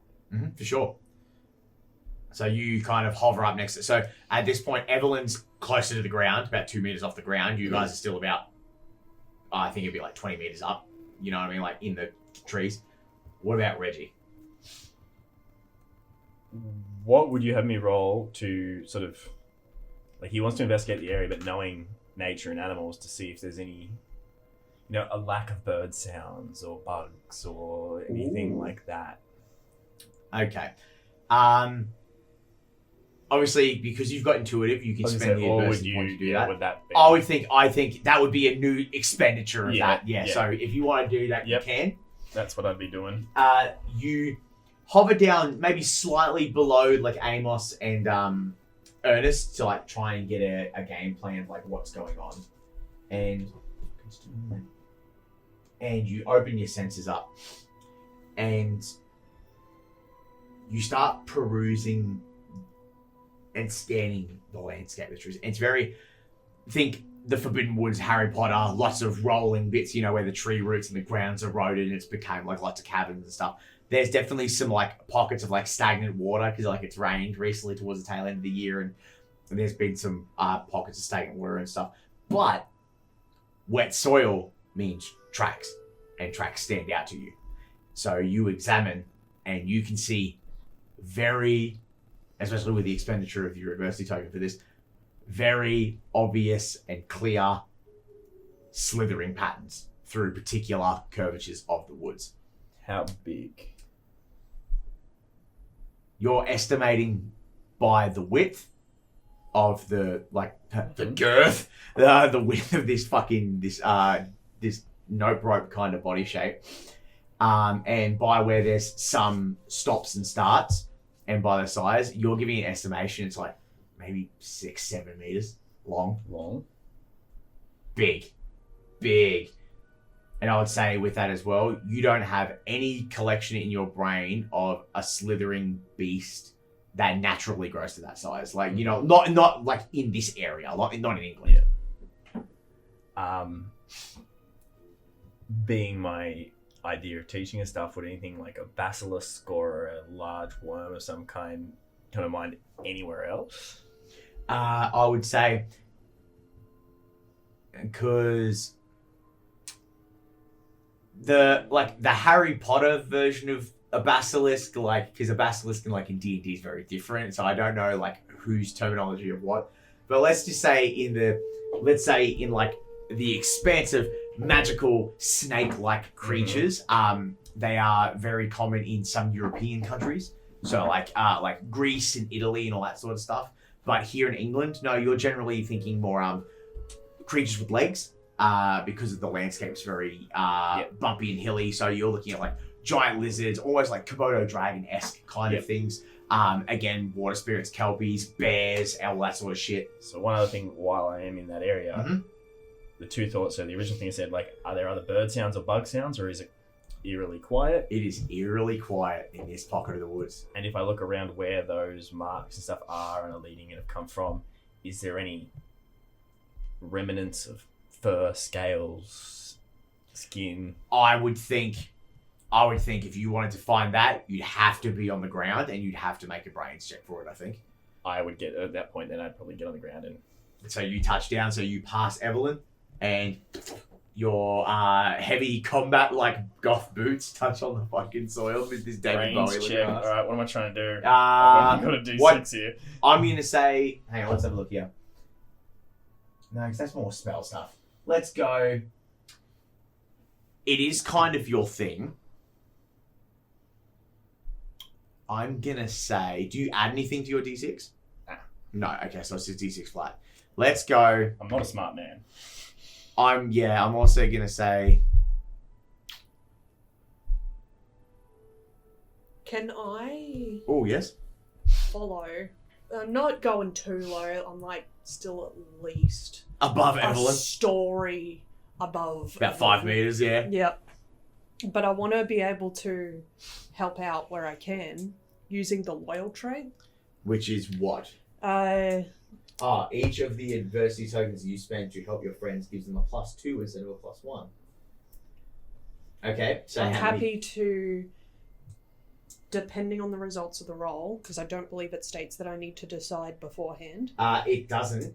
No. So yeah. I'd like I'll to roll decide and see. if Yeah. Okay. I So need I'm to... gonna say you'd like a 6. Mm-hmm. For that good stuff. A 5 would give you a little bit. Anything under that, nothing. 5. I'm happy to... I'll spend 1 because that gets me to the 6 anyway. Okay, cool. You get to 6. You touch down, and again, that same concrete resolve over Reggie's face as you start scanning the ground, picking up the dirt, brushing through. And when you're closer, now that you're on the ground, you can see it, and there's very much a snake-like scaly pattern to this track. I think you would get that. And in this moment when you're on the ground examining and everyone's kind of at different heights viewing, I don't think it would be a point where you couldn't hear it. You start hearing like of something that's been disturbed in its area. Gag with fire! And you hear the sliding, and there's a tremble in the ground, and you're like, oh no. I think Instantly grab my broom to Yeah. attempt to take off. You definitely go up and take off. And Would I require a flight check for that? I'm going to say for that speed, yeah. If you want to take off out of there, because this thing's definitely going to roll at you. Alright, what do I need? I got a 12. I'm going to say it's your broom. You're grabbing it. It was already there. We're going to keep it low. We'll go a 6. A 4. Is there anything you want to add to it? No, I'll cop it. Before you, so you move off. I'm gonna say this creature, due to its size and what you guys have determined, I'm gonna say that it's gonna roll a d20 in fight. It's gonna add nothing to it. It's going to attempt to lash out at you at that last second. If it doesn't get a 4, it's no. But obviously, you know, there's not really hit points in this game. But I'll roll in front of the table. What's that? That's a 7. It just gets, as you get up on the broom. I think it would be your broom starts to go and you put your hand out and you guys all watch as instantaneously Reggie begins to run, and from the shadows underneath the tree, this gigantic, like, red belly black python kind of fucking, I don't really know snake breeds outside of red belly blacks, I'm sorry. This like dangerous, like devilish looking snake latches out and gets you on the ankle for sure. And it's bitten and you're bitten, and it didn't beat you by much. It only got you by 2. So I'm going to say it gives you a gnarly gash up the leg, but not enough that it's going to get fucking venom in you. Like, its fangs, for all intents and purposes, if this thing latches on to Reggie's hips, it'll swallow him whole. That's how big this thing is. But it's torn your leg up and you didn't fly away because it got you at the last second. Do I know what it is? It's a giant fucking snake, dude. So there's no particular magic. Nope, this is a giant fucking thing. snake. Like, I wouldn't know where this has come from. This is not until this is something you can, known in magic. You can get a spell off to maybe test it, but then you risk like combat effectiveness. But there's definitely stuff that can be done. But at this moment, I don't think you're going to have enough time to do that. No. So my knowledge of creatures, it's not like, oh, this thing's from this place. This shouldn't be here. No, it's just that this is something fucking. This is just a huge fucking snake right now, is what you're getting. So there's no real initiative system here. So it's kind of you guys can coordinate stuff together. You guys can intervene how you feel. But you've already kicked off your round. What do you guys want to do? Is there a way that I can help get him on his broom and up? You could also make a flight check, absolutely. This is for you to basically get like your aerodynamics in. I'd also like to comment that you are the only one who understands this. In wild speak, I shout, "What the fuck, dude!" at the snake. What the fuck, dude? Ow. So what are you rolling? What do you roll for flight? 20. 20? Yeah. Oh, yeah, because flight's your high one. Yeah. I'm going to say in the current moment, you're probably going to want to be at, let's go 12. Let's go 12. You want to be at 12. 15. There you go. So instantly you're just like, it's like your bartender training kicks in and you're like, homeboy. And you fly in and quickly you kind of just grab him on the back of his belt and like throw him on the broom. And like you're now on the broom. The snake has retracted its mouth and you are ready to go. So you've got him on the broom. And I would say with how well you roll that up, you quickly pull him up a little bit. So you're currently out of striking range, but you're still pretty close. You're in the danger zone. Out of you two, who wants to do what? Did we see that happen? Absolutely, everyone saw it. I'm gonna just immediately roll for fight. I'm going to she's gonna pull out. She's gonna pull out, her dogwood wand, and she's going to go for something a little different because there are friendlies nearby. Uh-huh. It looks like it's going to start off as fire, and then she's going to flick her wrist, and there'll be a crack of lightning that's going to shoot. Hell yeah! And she's going to aim for the snake. Yeah, well, that's fight. So you roll a d20 for fight, yes. I think, because that's your shit. We're going to say it's a very big. Okay, let's look at it here. It's a very big target. It's could happen, but not naturally. So that's 3. We're going to go big.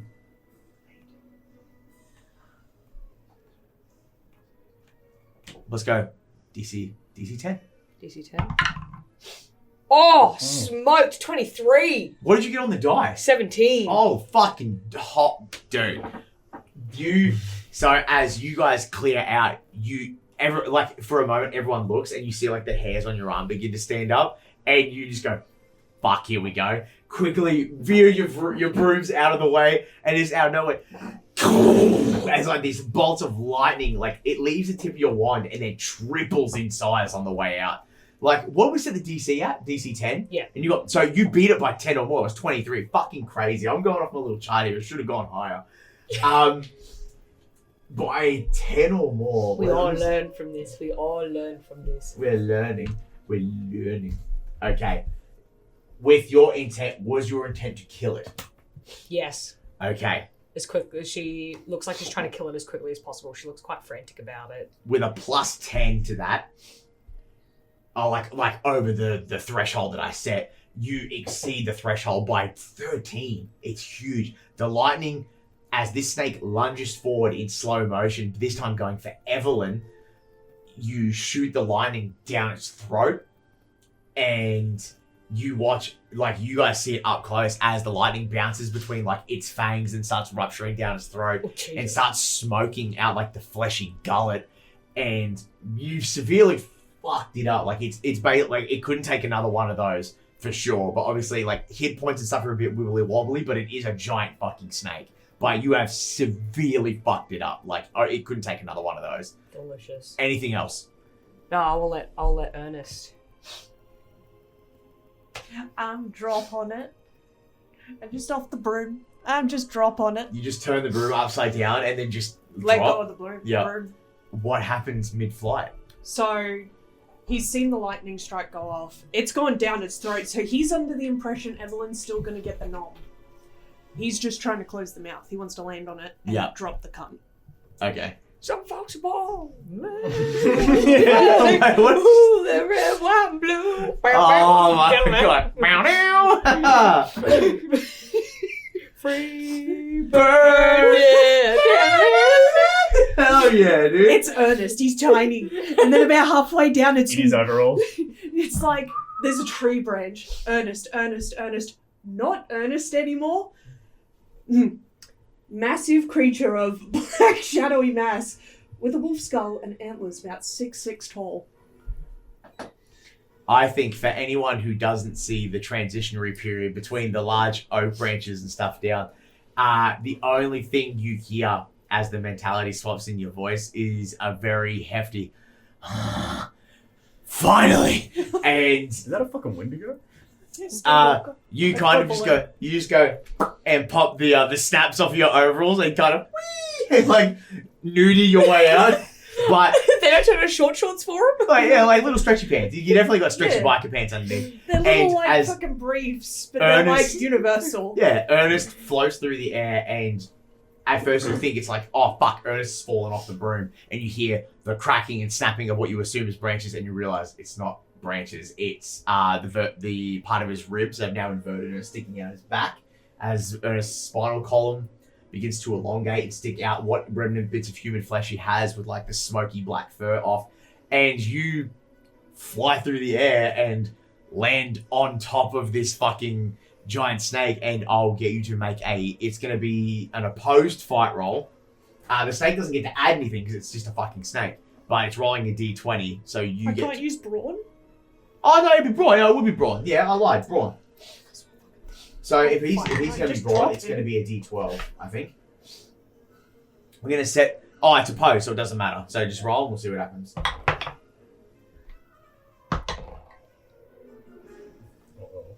What'd you get? 9. That's a 20. Okay. It rolled a 12 on the d12 and then exploded. No, that's fucking painful. So, no... Do you have okay. any bonuses to it?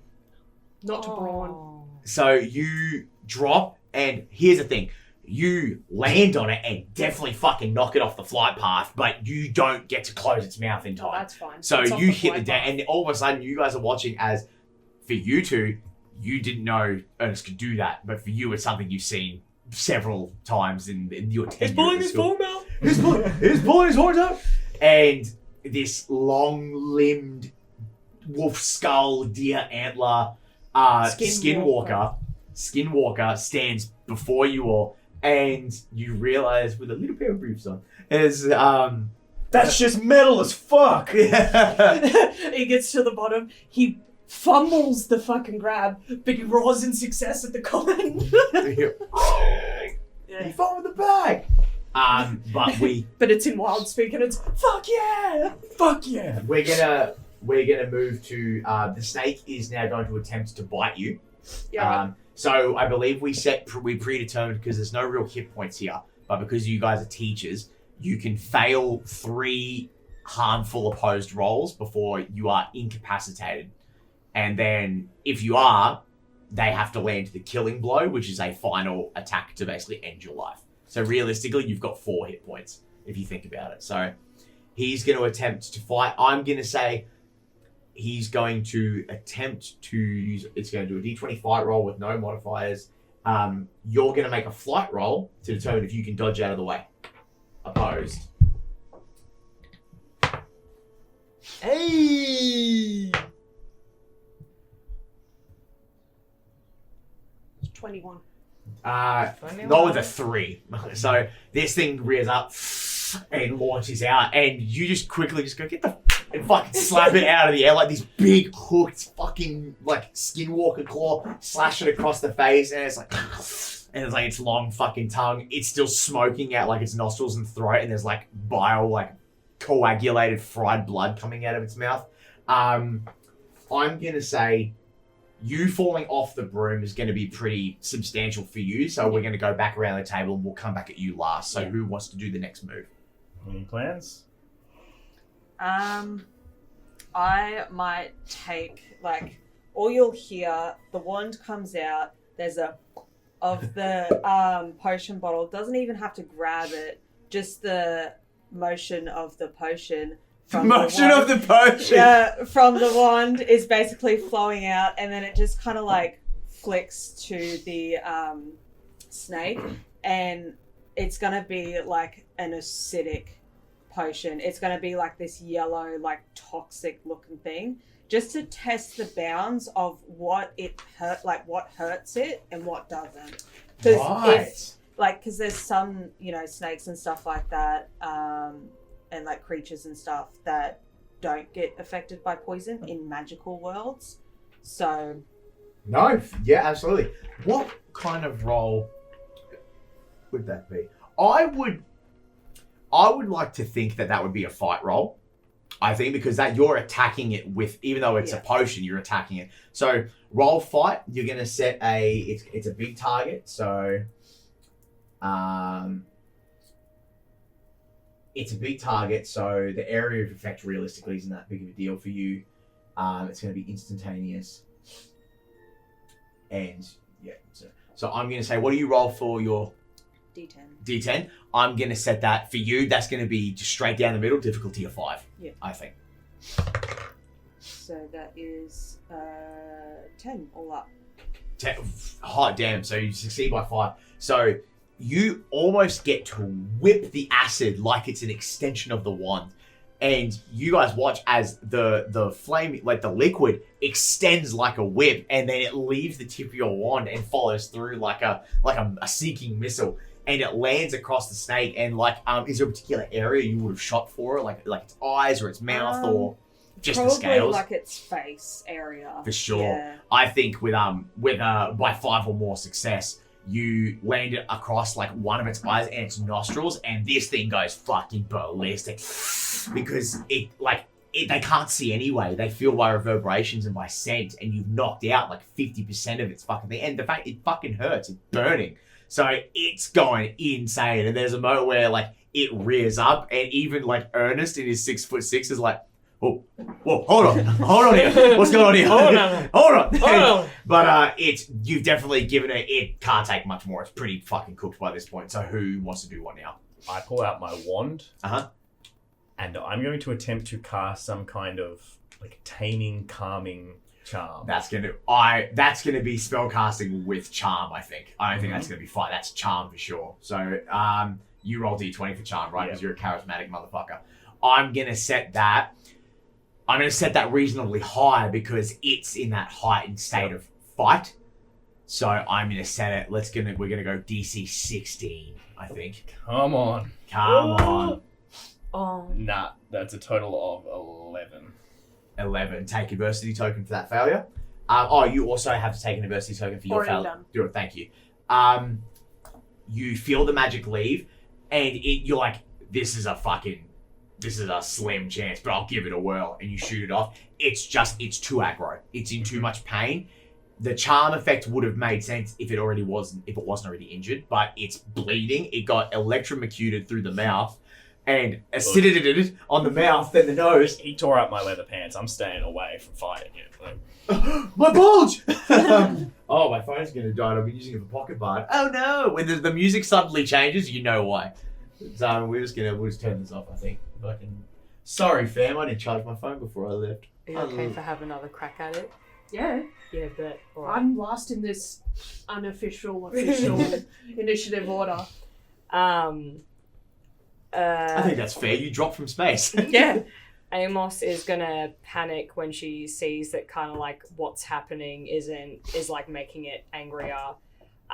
She's going to point her wand at it, but nothing kind of leaves the wand. She's gonna cast like an internal eruption kind of spell where she wants it to expand and explode from the inside. A sanguine nuclear bomb. Yes.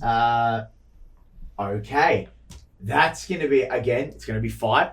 I'm gonna set that extremely high because you are using magic to do the thing you've been told not to do, which is instantaneous death and kill effects. So that's going to be exceptionally high. I'm going to set that at... We're going to set that... You know what? I think they just make DC 20. I think that's got to be max roll on the give die. us a killing curse. Oh, I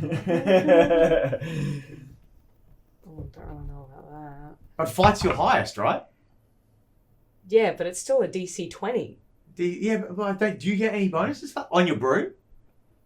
On my yeah, but it's not related to fight. Oh, it's not related. No, it's not. That's Yeah, right. no, it's no, that's a massive fail. Take an adversity token with It's a 12. with a 12. Okay, so you get over half. So what I'm gonna say is, with an over half, it's the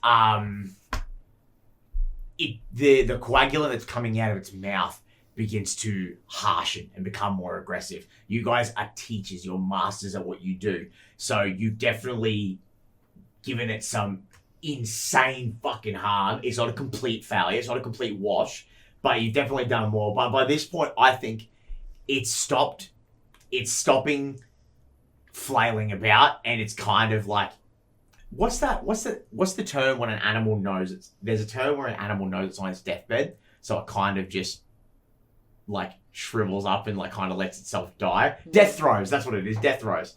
It's at that point, so it's fucking hurting. What do you guys want to do? Oh, it's your turn. Yeah, you're it. Okay, monster man.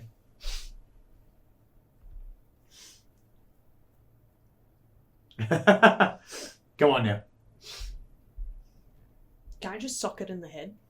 I mean, if you want to, yeah. If it looks like it's gonna cark it, can I just like... Go on, go for it. I'm gonna set, you're hitting it and you're pretty big.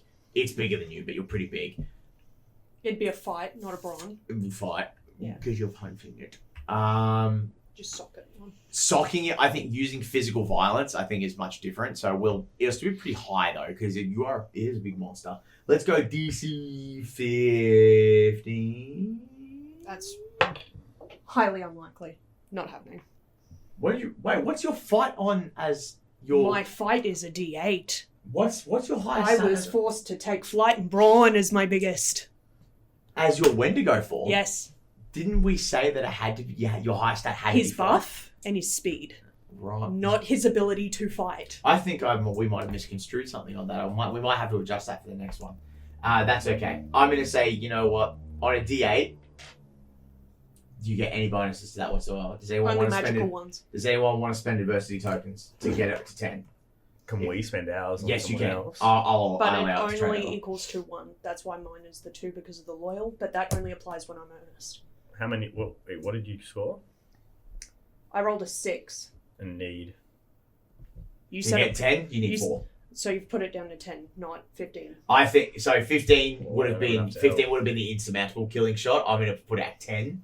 If someone spends wanna adversity fucking tokens to get it to 10, you'll be fine. Because I can do that. I can spend 2 technically. Yeah. Yes, What does that get you up to? That gets me up to 10. Oh, Okay, cool. So you When spending them on myself, they are only worth 1. When spending them to help an ally, they are worth 2. Okay. Because loyal feet. 4, yeah. It's very hard to get in there to do it. That's why it was so high, because it's kind of like in its death throes, like where it's like, snakes do that thing where they kind of like turn into like fucking danger springs and they're like freaking the fuck out. This thing's like losing its mind. So you guys lose Ernest in this fucking mesh of scales and blood and smoke and sizzling electricity and shit. And eventually you just see like this claw go up and you kind of like jab it in the back of the fucking head. And very quickly it like stiffens up and it slowly begins to slump. And you just like, you like crawl out of it, this fucking snake. But something real peculiar begins to happen. As you stand over it, like that kind of like animalistic tendency in your body freaking out, just it begins to shrink and shift. And slowly but surely, you guys watch as it just goes back into a normal-sized red-bellied black snake. Picks it up and shakes the fuck out of it. Oh, just a... Yeah. Oh, have you got... What's that? Is it formaldehyde? That people put display shit in? Yeah. Just a jar of formaldehyde? No. Okay. We're not having the spider incident. Just in the He's bag. fucking just annoyed. How dare you take my toy? Yeah, the skull creases his eyebrows. Like, Seeing that it's a red-bellied black, Amos is going to panic and make sure that Sir Pretentious is well and alive. Snap. Yeah, you like, what do you say as you like tune back into the radio? She's going to be like, was it you, was it? Hello? Yes, hello! Oh my goodness! Oh, okay. I'm alright. You're alright. We're okay. Don't worry. Forget I said anything. Don't worry about it. I've been chasing a ladybug. Okay. Sweet pea. I'll get you to return to me now, please. On the way! And like, the radio goes, and the last thing you hear is, on a mission. And then, like, the connection fades out. He's kind of on the way. I love doing the familiar things. Yep, they're great. And I think it'd be the time where you guys all congregate back down on the ground. The Red Valley Black is in the formaldehyde. I'm using my broom like a bit of a crutch for my wrecked leg. Your very wrecked leg. I'll give you like a healing potion. So I'm gonna say the It hurts like hell. yeah, it's not even magic. It's just straight rubbing alcohol that you pour on his leg. It's just like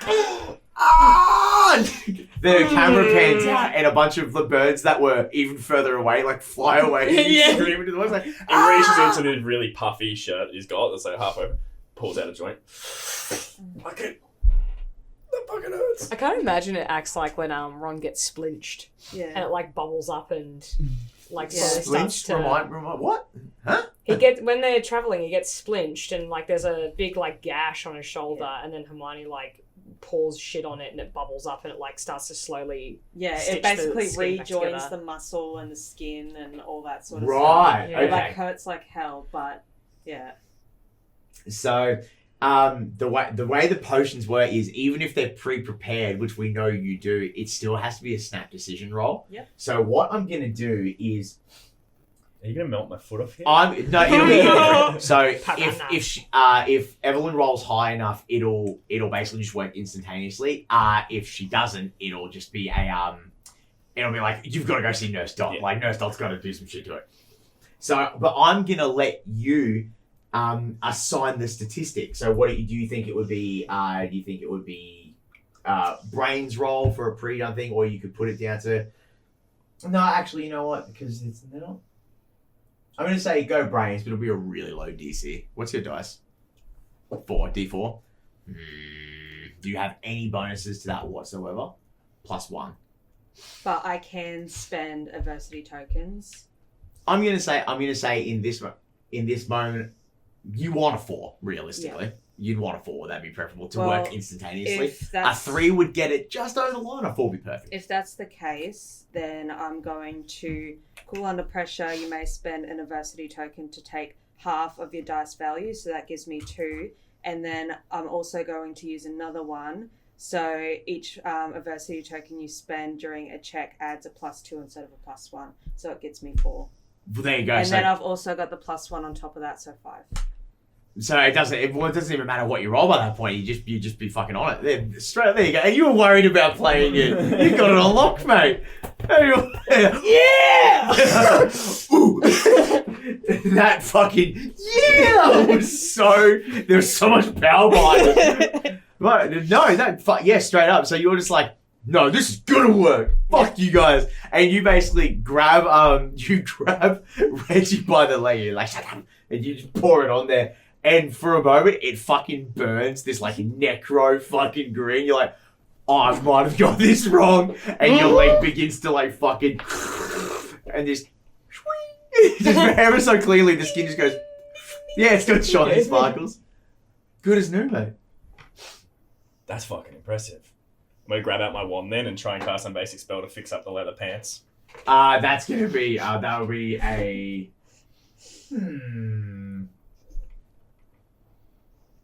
what would that be under? I don't know. Let's go here. Let's check here. A brains? Let's say brains. 3, 4. Actually, charm, because he's charming the pants to go back together. I'm channeling the pants back onto me.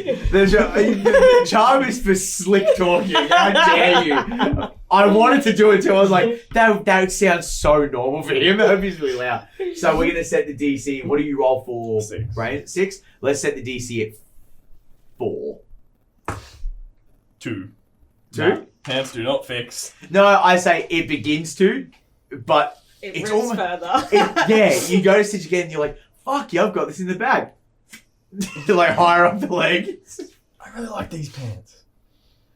Oh, They show holy. off all the right spots. Do you want me to have a go? I'll figure it out later.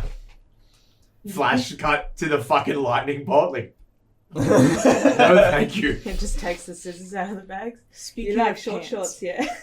What? Speaking of pants, I have this vivid Cuts image in my mind well above the knee. Jesus, yes. of the overalls slowly falling out the sky, Yeah. but the mouse is using them as a parachute. Oh, yes. Hermano, you're not gonna believe the journey I had! I don't know if that's the voice I wanted to go for. I want it though. You may miss He did say Evalyn gave me Spanish. scissors and I cut them into leather short shorts. That's disgusting. How dare you? He said he wanted his Spanish mouse. I know, but Now I've got this big pirate white shirt, boots, and leather short shorts. Oh, Matching! I cast car wash. At the car wash. Do we have a name for the little mouse? Yeah, his name's Snack. Snack. And I that's right. catch him, and I Yeah. hold him. While death's staring you while you ruin my pants. How fucking dare you? But Your it's in pants? wild speak. Your pants? My pants. Why are my pants your pants? I'm so I thought you took the overalls to do it with, in all fairness. Oh, no, this is just the leather Oh, pants. that's fine. You keep those. I was like, when did we swap pants? I wouldn't have put it past Reggie. but- Yeah, exactly. Why do you think I assumed you stole the overalls? If the snack lands, like, this is crazy. What is going on here right now? It's just Skinwalker holding a little fluffy mouse. And he grabs onto like your long bony fingers. I'm locked in a cage of my father's emotions. The man cannot control himself. Don't talk back to me like that. He talks like a telenova. Being a Someone magical about- creatures teacher, would I know what's going on here? Oh If you yeah, speak they're wild just having speak, a. You hear him. They're just I having bet a I full mean, like, moment. with what you are. Like, would I know the Skinwalker? You know about skinwalkers. You've Yeah. never heard one coming to teach at a school before, but you know they all have normal jobs. So like they all just work normal jobs. Like you find a lot of them in the Appalachian Mountains are actually there's a very prestigious lumber company out there where because they're so agile and strong that they just like hack wood down with their bare fucking hands. I'm gonna walk up to Ernest. Yeah, you gotta look up at me now, bitch. Yeah, that's right. That's right, you little shit. This works. Don't touch me. Don't touch me. You've got a Stop. dragon. Oh, don't touch me there. This is My no square. It's just fucking And mouse I walk protection. away, and you just look at the short shorts. There's like the cup of his bum cheek sticking out of it.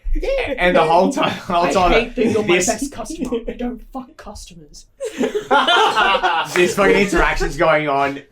Snack is still having his own little monologue going on. All you guys can hear is as he's like squeaking to himself. So so they can have this interaction. What are you ladies doing? Kind of whilst everyone is doing their own things and a bit distracted, Amos is not leaving anything to chance.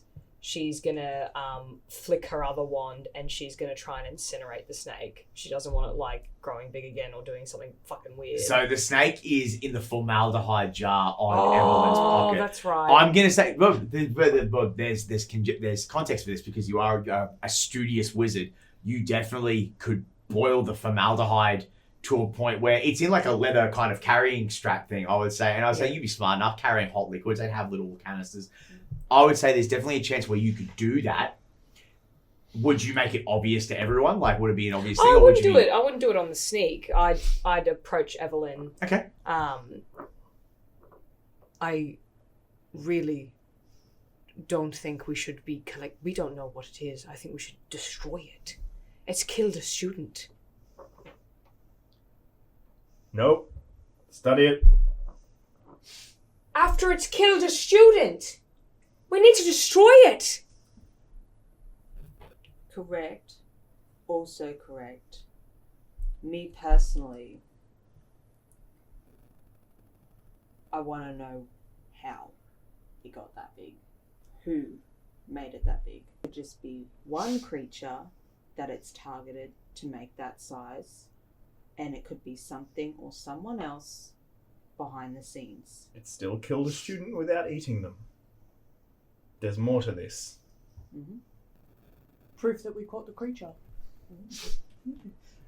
Telling Evalyn else and when to go walk away. Skinwalker. I'm gonna start investigating like where it came out from. So where it came out from was like one of those tree root like kind of pockets where like the dirt, the soil and stuff's kind of tucked away. I would say if you're going off the tracks you found previously, you know what, I'm gonna say there's just a lot. It's been roaming around in here for like 2 or 3 days. At its full size, is there any snake skin, scales, remnants still left behind at the bigger size? No, I wouldn't think so. I'm actually going to have it. I'm going to put it down to a roll, right, in this immediate time. If you guys want to do some sort of... and I will set a precedent. If you want to do an investigatory roll now to try and determine it, it'll be one uniform number across the board. If you want to take it back to the school and investigate it with all the tools there, it'll basically be you'll just get given the answer because you've got all the utensils there to do your magical teacher shit and figure it out. But you also still got to teach your lessons. So you're not really going to have time to do that until later in the day. I would like to spend another intuitive adversity token, yes. To do intuitive and see if around the area there's any evidence of either other creatures or other people that have been there. I'm going to say, because intuitive, you can spend one adversity token to ask the GM about your surroundings and NPC or the like, and the GM must answer honestly.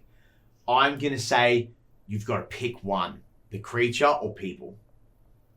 I want to know if there's been any other people around. People, okay. You investigate around, what the fuck? The woods. Fuck me, I forgot what the word was for a second. So I was like, where's the place with all the trees, bros? What's going on here? With the 7-Eleven, bro. You start investigating the woods, and it's that weird thing where, like, in his like haphazardly cut leather booty shorts, he's like crawling along the ground, having a look. My ass is right up in the air. Yes, Oh! and it's squeaking. It's like, He's staring at me with his brown eye. oh my god, the brown eye, the one-eyed monster. The third eye. Oh. Jesus.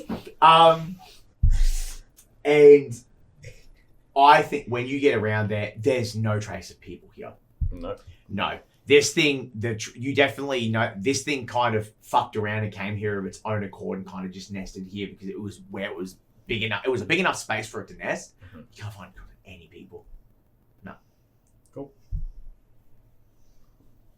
You guys are on here. Is there anything else you guys would like to do before you return back to the school? When you're done with it, please promise me you're going to destroy it. Yes, ma'am. Okay, Okay. thank you. And you continue back to the school. At some point, Ernest, you're definitely going to have to turn back. Yeah. And do you go behind a tree? Sun's getting real low, big guy.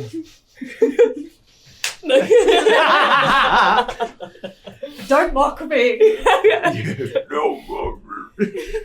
But it's wild speak. Every time he speaks in this form, it's wild speak. So it's just guttural screaming with expression. Amos definitely mocks and just goes, ah! For sure. Does Ernest go behind a tree to hide as he turns back to normal? Because it's a grotesque fucking sight when it happens. I'll throw up again. Oh. No, I've seen him do it before. Purposefully just starts approaching you. Just goes in for a hug and then starts transforming back. Oh, yeah, I that would feel it. feel nice. So these big hands come around and you're like, oh, what a sweet boy. You hear us going, no, I hate it. Ah! And then it pans out again and even further out more birds go. Kilometers away from the rest of the fucking group. And it's just It pans back and they're walking and Amos is pale, shivering Ernest is still trying to do his buckles up.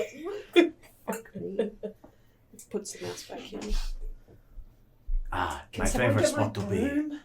He puts his goggles on. VIP. VIP. Excuse me while I retreat to my abode. And he sinks into the pocket of the overalls. You see a little disco going. For sure. You open it up, it's just. There's a puff of smoke Yeah, it's a that pocket comes out. dimension in there. Yeah, it's definitely a pocket dimension in there. There's mouse hookers on the stripper Okay, poles. he's up, Turbo. We're not doing the sexy rat.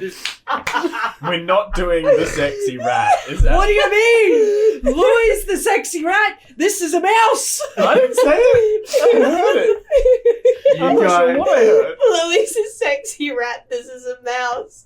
Said with disdain and disgust, how fucking dare you.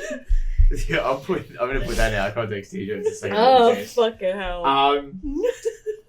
You guys make it back to the school. I would say that ordeal was probably maybe about 30 minutes because you guys flew. You were on your brooms for a while, so it fucking speeds up the process. So by the time you get back, I think we said you guys were out the door about 6:45-ish, I think. So by this point, you could be getting back. We'll say it's just with a couple of minutes in between doing investigatory stuff, you just roll back in at about 8. So you've got about an hour before your classes are really due to start. Thankfully, you guys are efficient, if anything. Is there anything our teachers would like to do before we go into our morning lessons for the day? Contemplates keeping the short shorts on, but thinks it's inappropriate with the students, so it gets changed. Yeah. Shame. Ernest approaches Evalyn and Reggie, and he's just all I know it's a little bit weird that I can turn into something else, but can we not tell the students it's me? You can tell the students you've seen the detention teacher and they're fucking terrifying, but can you not tell them it's me? Sales Clicks drop. that you're using this form to scare students in detention. Yeah. The Seth Rogen love. Yeah. Because, if you tell them, I'll cut you off. Ooh. Now imagine this now. Whenever Ernest is pissed off at Reggie, Ernest's going to wait till Reggie's on a trip, then he's going to transform and turn his trip into a bad trip. Oh, wow. I told you not to eat the mushrooms, Reggie! Your parents are disappointed in you. It's I not can the way you're gonna understand make you it. too. How does it feel knowing you're just a trust fund kid? The Wendigo doesn't bother him. He starts to really freak out though when it starts like attacking him He's mentally. like, Reggie's nose starts bleeding. He's like, Trust fund. I don't have dreadlocks. The best part is, I can still cast magic in that form, so yeah, I can make shit happen. Oh, that's fucking too funny. That's too But- funny. I'm just gonna give everyone a free adversity token because that was Cheers. so funny. Without failure. But like, respectfully, Evalyn, I can't cut you off because you are your own supply. Whoa. The why not? But can you just send him to detention? I'll take care of him. But don't tell him it's me. You think I whisper to children? You've got your favourites. Don't play like you don't. I tell them about my issues. That's not how. You shouldn't be using them as therapy. starts drinking. What do you mean? It was just a little fun. He was like, do you understand how expensive therapy is in England? Too expensive. Maybe sending good old Tommy to the counsellor's office.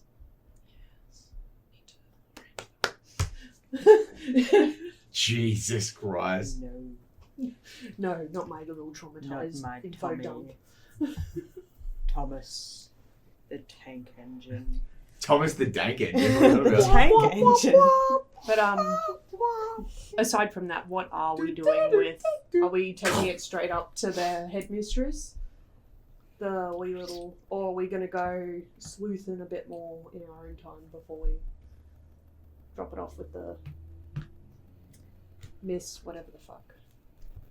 Wilhelmina. Yeah, Hmm. yeah, I've got it spelled.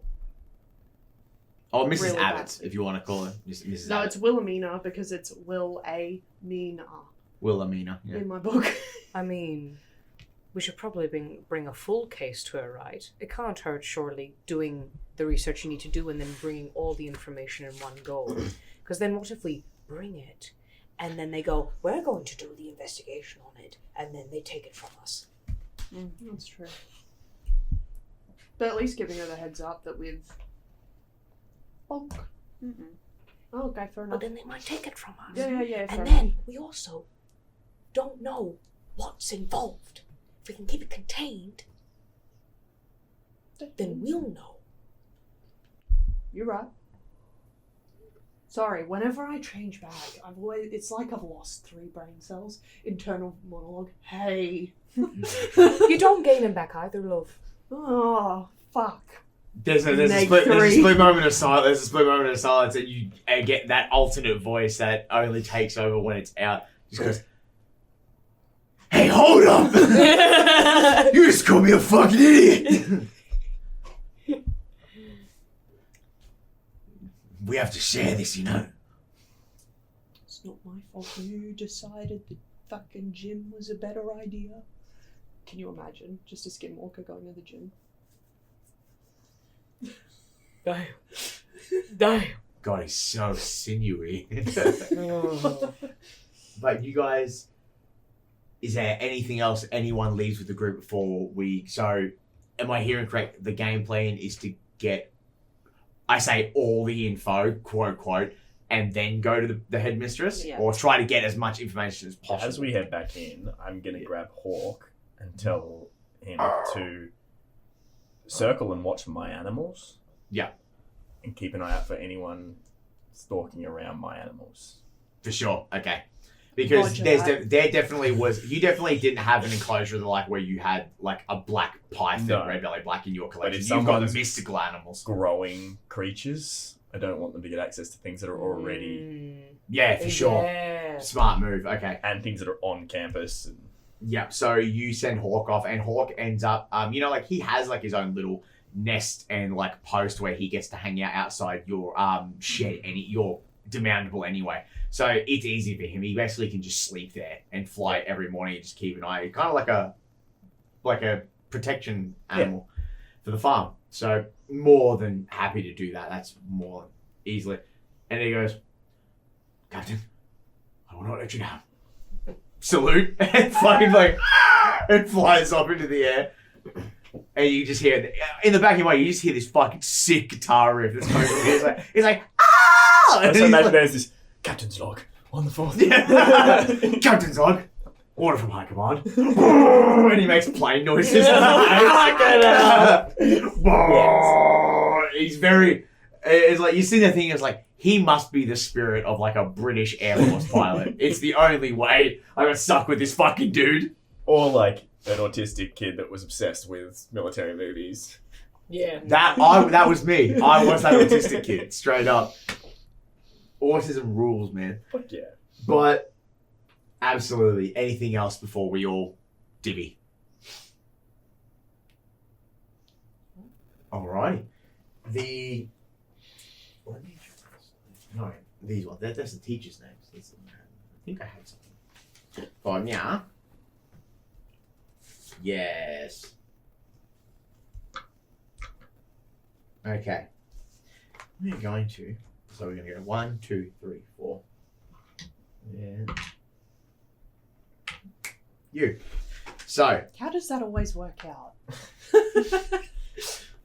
We go to. What do you think would be on the agenda today for Reggie with his animal handling classes and all that sort of jazz, magical beasts and the like? With you've definitely got some upper year. It's all upper years this time around. Like it's just all 17 to 19, like all 18, like older kids. Distracted by things that are occurring, he essentially sets them all to clean out stalls. Like, hell yeah. Basically puts them to work while he's going around to all of his animals and using wild speak to ask if they've noticed any strange smells or feelings in the surroundings. You know, Okay. From a You're doing a animalistic vibe check. Yeah. The vibe check. Okay. So what? Because wild speak allows you to just magically communicate with animals, but I think.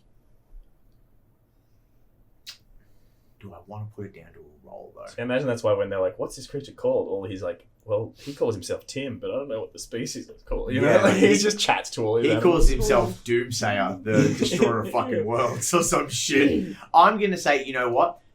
They're definitely gonna give you stuff, but we're gonna put it down to a charm roll, basically to see just how well you can make them feel comfortable enough to coax out some info. And we'll set it at a DC because you got 20 for charm because you're a smooth talker. We'll go DC. Charismatic slacker is my term. Charismatic slacker. Let's go. 10 will be okay. 12 would be preferable. Everything above that, smashing success. 6 plus 5. 11. You say anything plus 12? I'll use an adversity token to hit 12. Sure. You burn through into 12. Out of all the animals, you go... What animals do you think you would have on hand here? What do you think you've got? Because obviously every time you request different animals to come in, it takes a couple of weeks for them to like get transported in and out. So I'd say what do you there's think? a few like weird little just fluffy kind of things. There's like a jackalope that's probably like knee height, so like a giant looking bunny with antlers. There's what would like I imagine a unicorn, but more like a dark unicorn. Like it's not as pretty and magical as like what a nightmare from D&D. Almost, yeah. yeah. Like really nice It's a animal, unicorn, but it's a donkey. but But it's a people unicorn. are like, oh, I thought they were pretty things. It's like, no, these things are dark. There's the big fluff ball from the start. Yeah. I'd say there's a few, like, you know the traditional, like the really big antlered deers that have like 6 legs though? Kind of like Nordic mythology. I know of them. I don't know the name. Forgive me. But yeah, those kinds of Like things. And then there'd be just like a cacophony of smaller bird-like things, monkey-like things that live like in the hut almost with him, like in that mountable room. Very Ace Ventura. Yeah. Okay. I literally wrote that down. Ace Ventura? That book, yeah. Yeah, hell yeah. Come to me, my jungle friends. Oh, for sure. Yeah, so that demountable room that probably doesn't get used much is almost like just that Ace Ventura room. Like, Yeah, for sure. I think you know what? Out of all those creatures there, the one that gets my attention the most is the 6-legged like deer, mhm. and I think So there's like a breeding pair of them or something. Like a male and a female for Yeah. sure. And the female's due to like have like babies, which would be really cool. And you speak to it, and so much is just like that douchey fucker. What's his name? Thranduil or whatever his name is from fucking Thranduil. what? Thranduil. Yeah, from that douche lord fucking elf from The Hobbit. He goes, Master Reginald, how can I help you today? What do you seek? There's a big fucking snake outside. Oh my good heavens. Fucking hell. Look, you guys. Hoof comes up. Yes. It's like, I know. Oh, the fucking hands from Adventure Time. There's some magic involved. It was grown. It was dangerous. A student's died. And he wrecked my pants. And he's like, oh my god. The drama of it all. How dare he? Where is this uncultured swine? I shall show him what for. Oh, we took care of it. What, if anything, have you noticed in the vibe lately? The vibe. what are you vibing, bro? The vibe, bro. Righteous. I didn't know you were cool like that. He thinks back for a moment, and he kind of does a circle around the pen like he's thinking, and he comes back. Well, I must say, the lodgings you have given for me and my lady wife have been truly substantial and wonderful. But alas, we are confined, not unlike the prisoners of old. Mean to say, we don't have much free roaming capabilities here, so we can't really check outside. We did hear the kerfuffle of this beast that apparently had been. Skye, are you okay? Is Please the deer continue. fucking you up? It's just the lady wife and like a prisoner talk. It's just sorry. Okay, my lady wife. But for us, magically inclined, or so we are. Alas, inside the confines of the wall, my magical divine sense, it eludes me.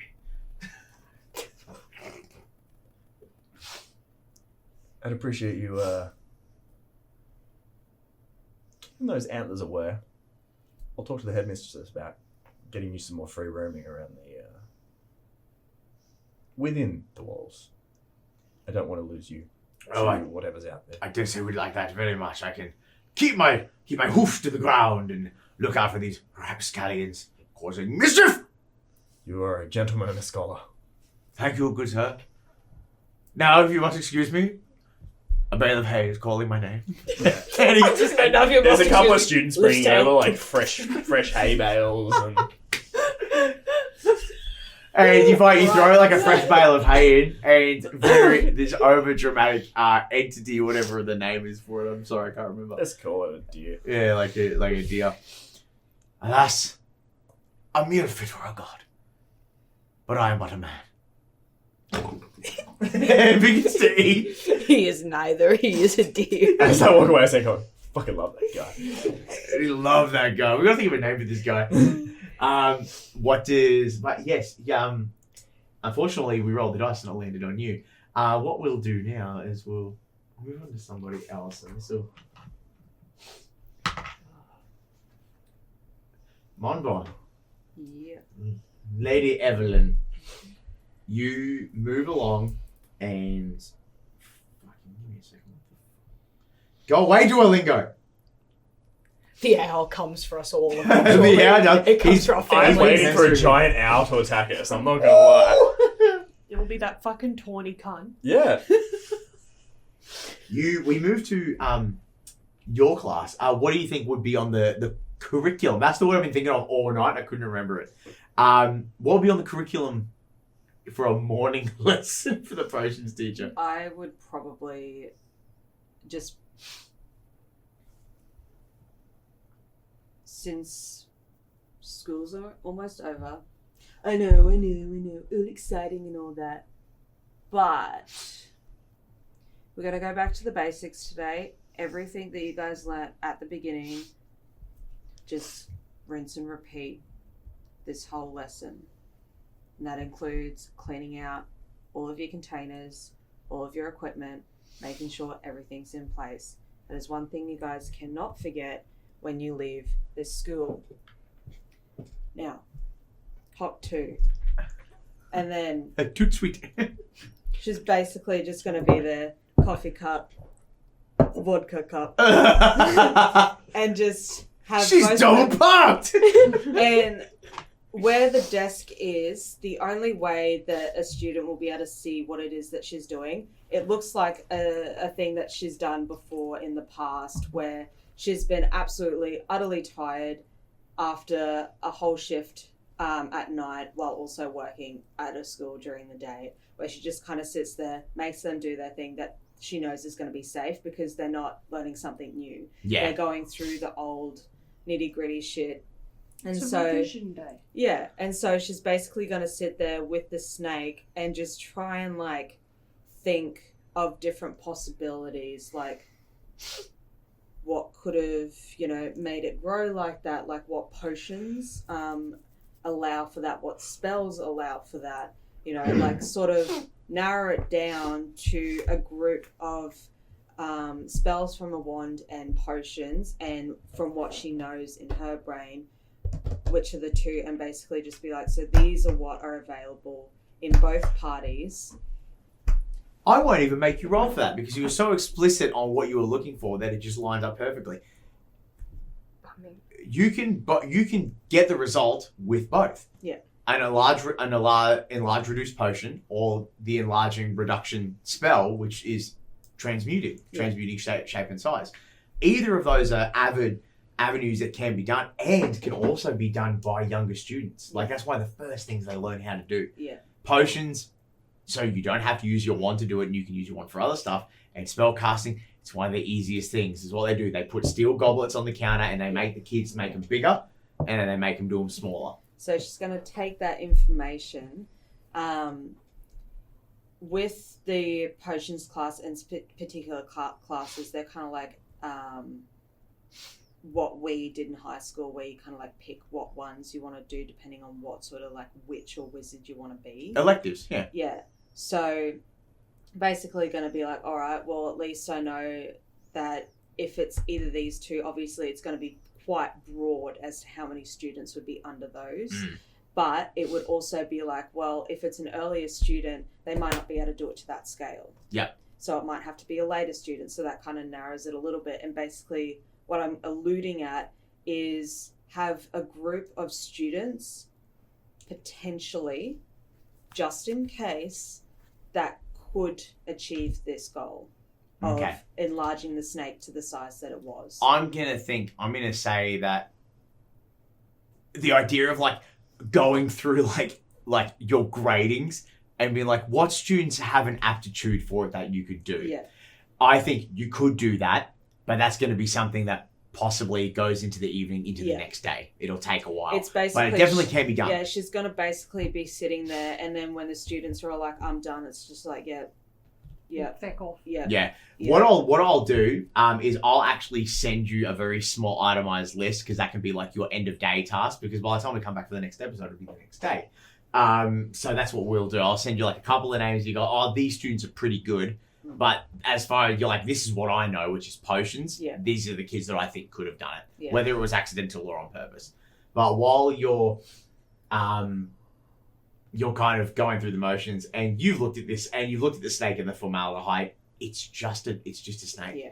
There's nothing you could determine, and the fact that it's kind of fucked up. If there was any potion remnants in its stomach, it definitely got fucking electrified when Amos fucking zapped that motherfucker into the high heavens. Yeah. Especially on an explosion too, like on a lucky break. Crazy. But one of the older students in the back kind of raised their hand and goes, "Hey, miss, where's Shane? He's not here today. He should have been in this one." No announcement. He's Not yet. he's currently in the emergency room at the moment. Very contagious. No one's allowed to see him right now. Oh, blimey. Kind of looks to his little mate. Like, must be that dragon scale fucking pox shit again. Like, oh yeah, I know about that. And they kind of go back to their own business. before we sort of close on the end of this episode, we'll go. So 1, 3, 2, 4. Ernest, Okay. what's class looking like for you today? What's going through Ernest's mind? Pretty stock standard. It's Ernest cannot think of something that he can do on his part to help with this situation without access to the snake. Snake. So he's just going about his normal, this is class, this is the greenhouse maintenance, keeping on top of anything. And if anything's missing, any let's just say potion ingredients, any plants that look like they've had clippings that weren't done by him, just anything he'd keep notes of.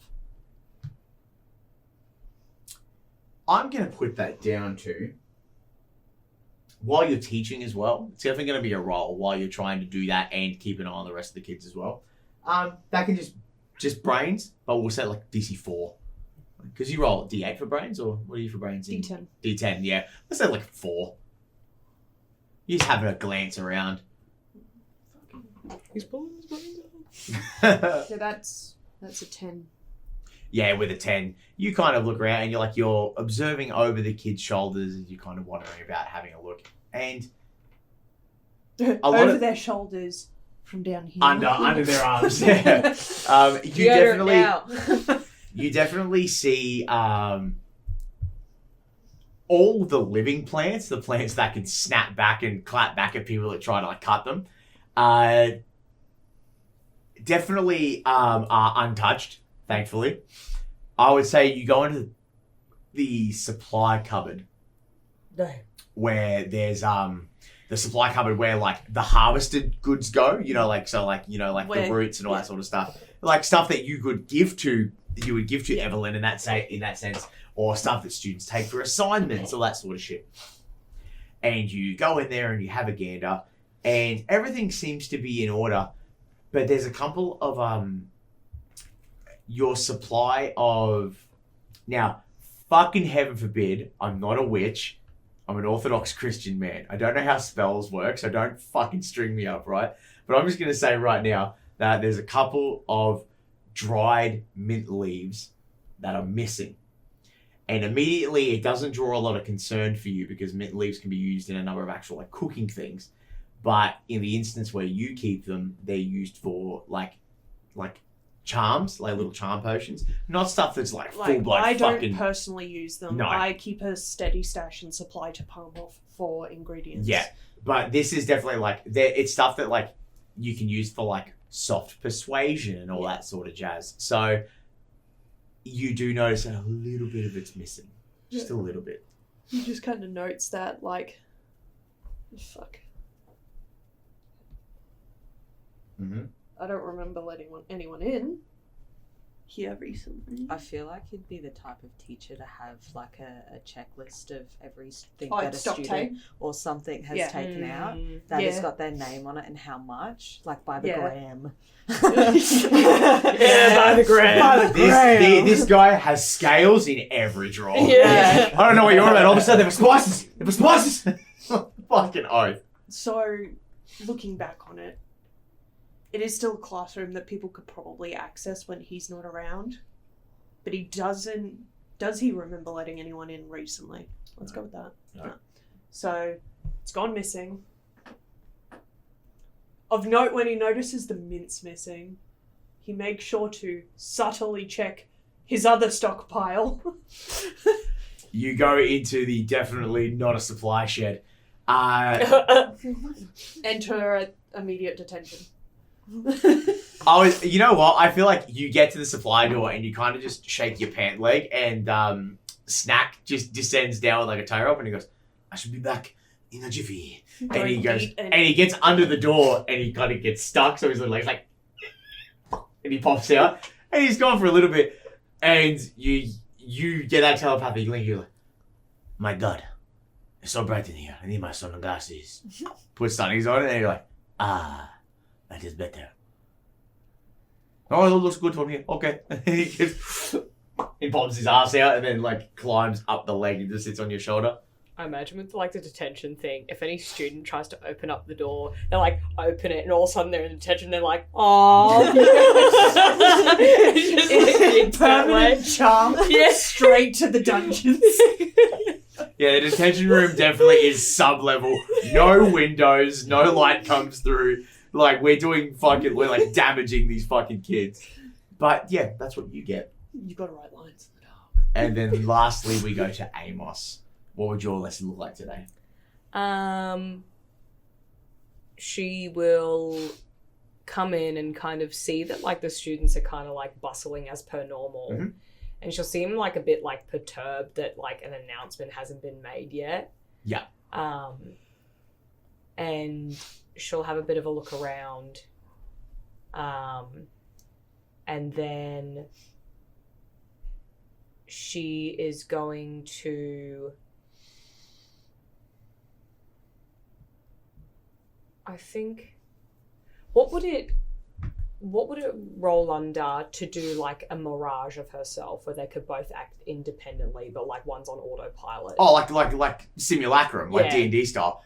I would say, you know what? I think that just if you're doing a spell on yourself, you know it's probably going to succeed. Like I would think as a utility spell, because you're just trying to do school shit, I won't make you roll for it. I think if you were going to use it in like a combat sense, then there'd be rolls involved. But you basically just made like a very dopey but good enough copy of yourself to just take over like class shit. Yeah. Yeah, for sure. She'll kind of, because like I imagine like her office is kind of like a little bit elevated and off in the corner. That's what I pictured too. It's like Yeah. slightly up a little finger stairs in the corner. Yeah, she'll be kind of like dicking around up there doing her own thing. She's quite distracted at the moment. This morning has given her a lot to think about, and it's very like sudden and unexpected how everything's transpired, because this stuff just kind of doesn't really happen here. And sort of the clone of her will be doing a very bare minimum lesson. Like it's not like that kind of stuff normally doesn't appear to be her strong point as someone who casts. She's not really known for that kind of magic. So it's a very kind of bland clone. It's very monotonous. I feel like it's one of those automated videos of the stances of spellcraft. Like, you should stand like this, and like you're just like, no one fucking does it like that. It's a free form. It's like a dance, for Christ's sake. Yeah. So it's very like, no questions. yeah, so someone puts their hand out like, unfortunately, due to my programming, I cannot answer that question for you. Literally. It's like Pearl from Steven Universe. I Yeah. haven't watched a lot of Steven Universe. I'm sorry. pretty I funny. don't know. I've heard it's great, but I know I'm terrible. But definitely. So, what do you think she's doing in the office? Now that she's got that alone time, is there anything she's doing, or is she kind of just processing the information? I guess she'd kind of be mimicking a similar thing to what Evalyn is doing, except she'd kind of be scoping out the abilities of her students that could perform an enlarge or shrinkage spell instead of it being kind of just seeing what their capacity would be for it, because she's not going to outwardly tell anybody that's what she's doing, because she really wants to keep the heat away from the students. She really doesn't want a student getting pinned for something that they didn't do. But like, we have to cover all bases. And it's a very real possibility, you know, because like if one bit of missive gets out that you guys are picking on one student specifically who you think could do that. I think that's very real. It becomes a witch hunt. Because that's another thing too. Like the reason why I made Evalyn do it is because it could have entirely just been an accident. Yeah, like, exactly literally right. could have just been practicing their magic. Yes, literally. Exactly right. I mean, so same thing. I'll get a small list for you that I'll send to you for like kids that you think have the capability to do that. She will, for that class, get her clone to do like sort of an automated announcement where she just tells everybody in alphabetical order to routinely hand their wand in momentarily, and she's going to check it. Oh, okay. So, same thing. What we'll do is, so she's checking wands, like cross-referencing with like the aptitude test kind of thing. Searching Just- their yeah. history. Yeah, To it's see kind of like who- searching their like spell history kind of. I think for more context in universe, it'd be like you're going through the wand types, you're going through the woods, the cores, and being Yeah. like, who's got the juice to do this kind of shit. Yeah. So same thing. I'll get a list to you. I'll go through what I think would be a good list, and I'll get some lists to you guys Yeah, about who can do what. But the day continues on, and eventually you guys find your lessons wrapping up. Dinner is served, and I think it'd be quite conversation polite amongst all of you, as eventually, after a very long day, you find uneasy rest, but everyone finds rest nonetheless, ready to wake up for a new day. And we'll end that episode there, and we'll come back for the next one. For you guys, it'll be next week, which will be great, and we'll dig deeper into this little murder mystery we have floating on here at Lady Intonatia's. So, until then, thanks for sticking around, and we'll see you cats in the next one. Good night. Bye!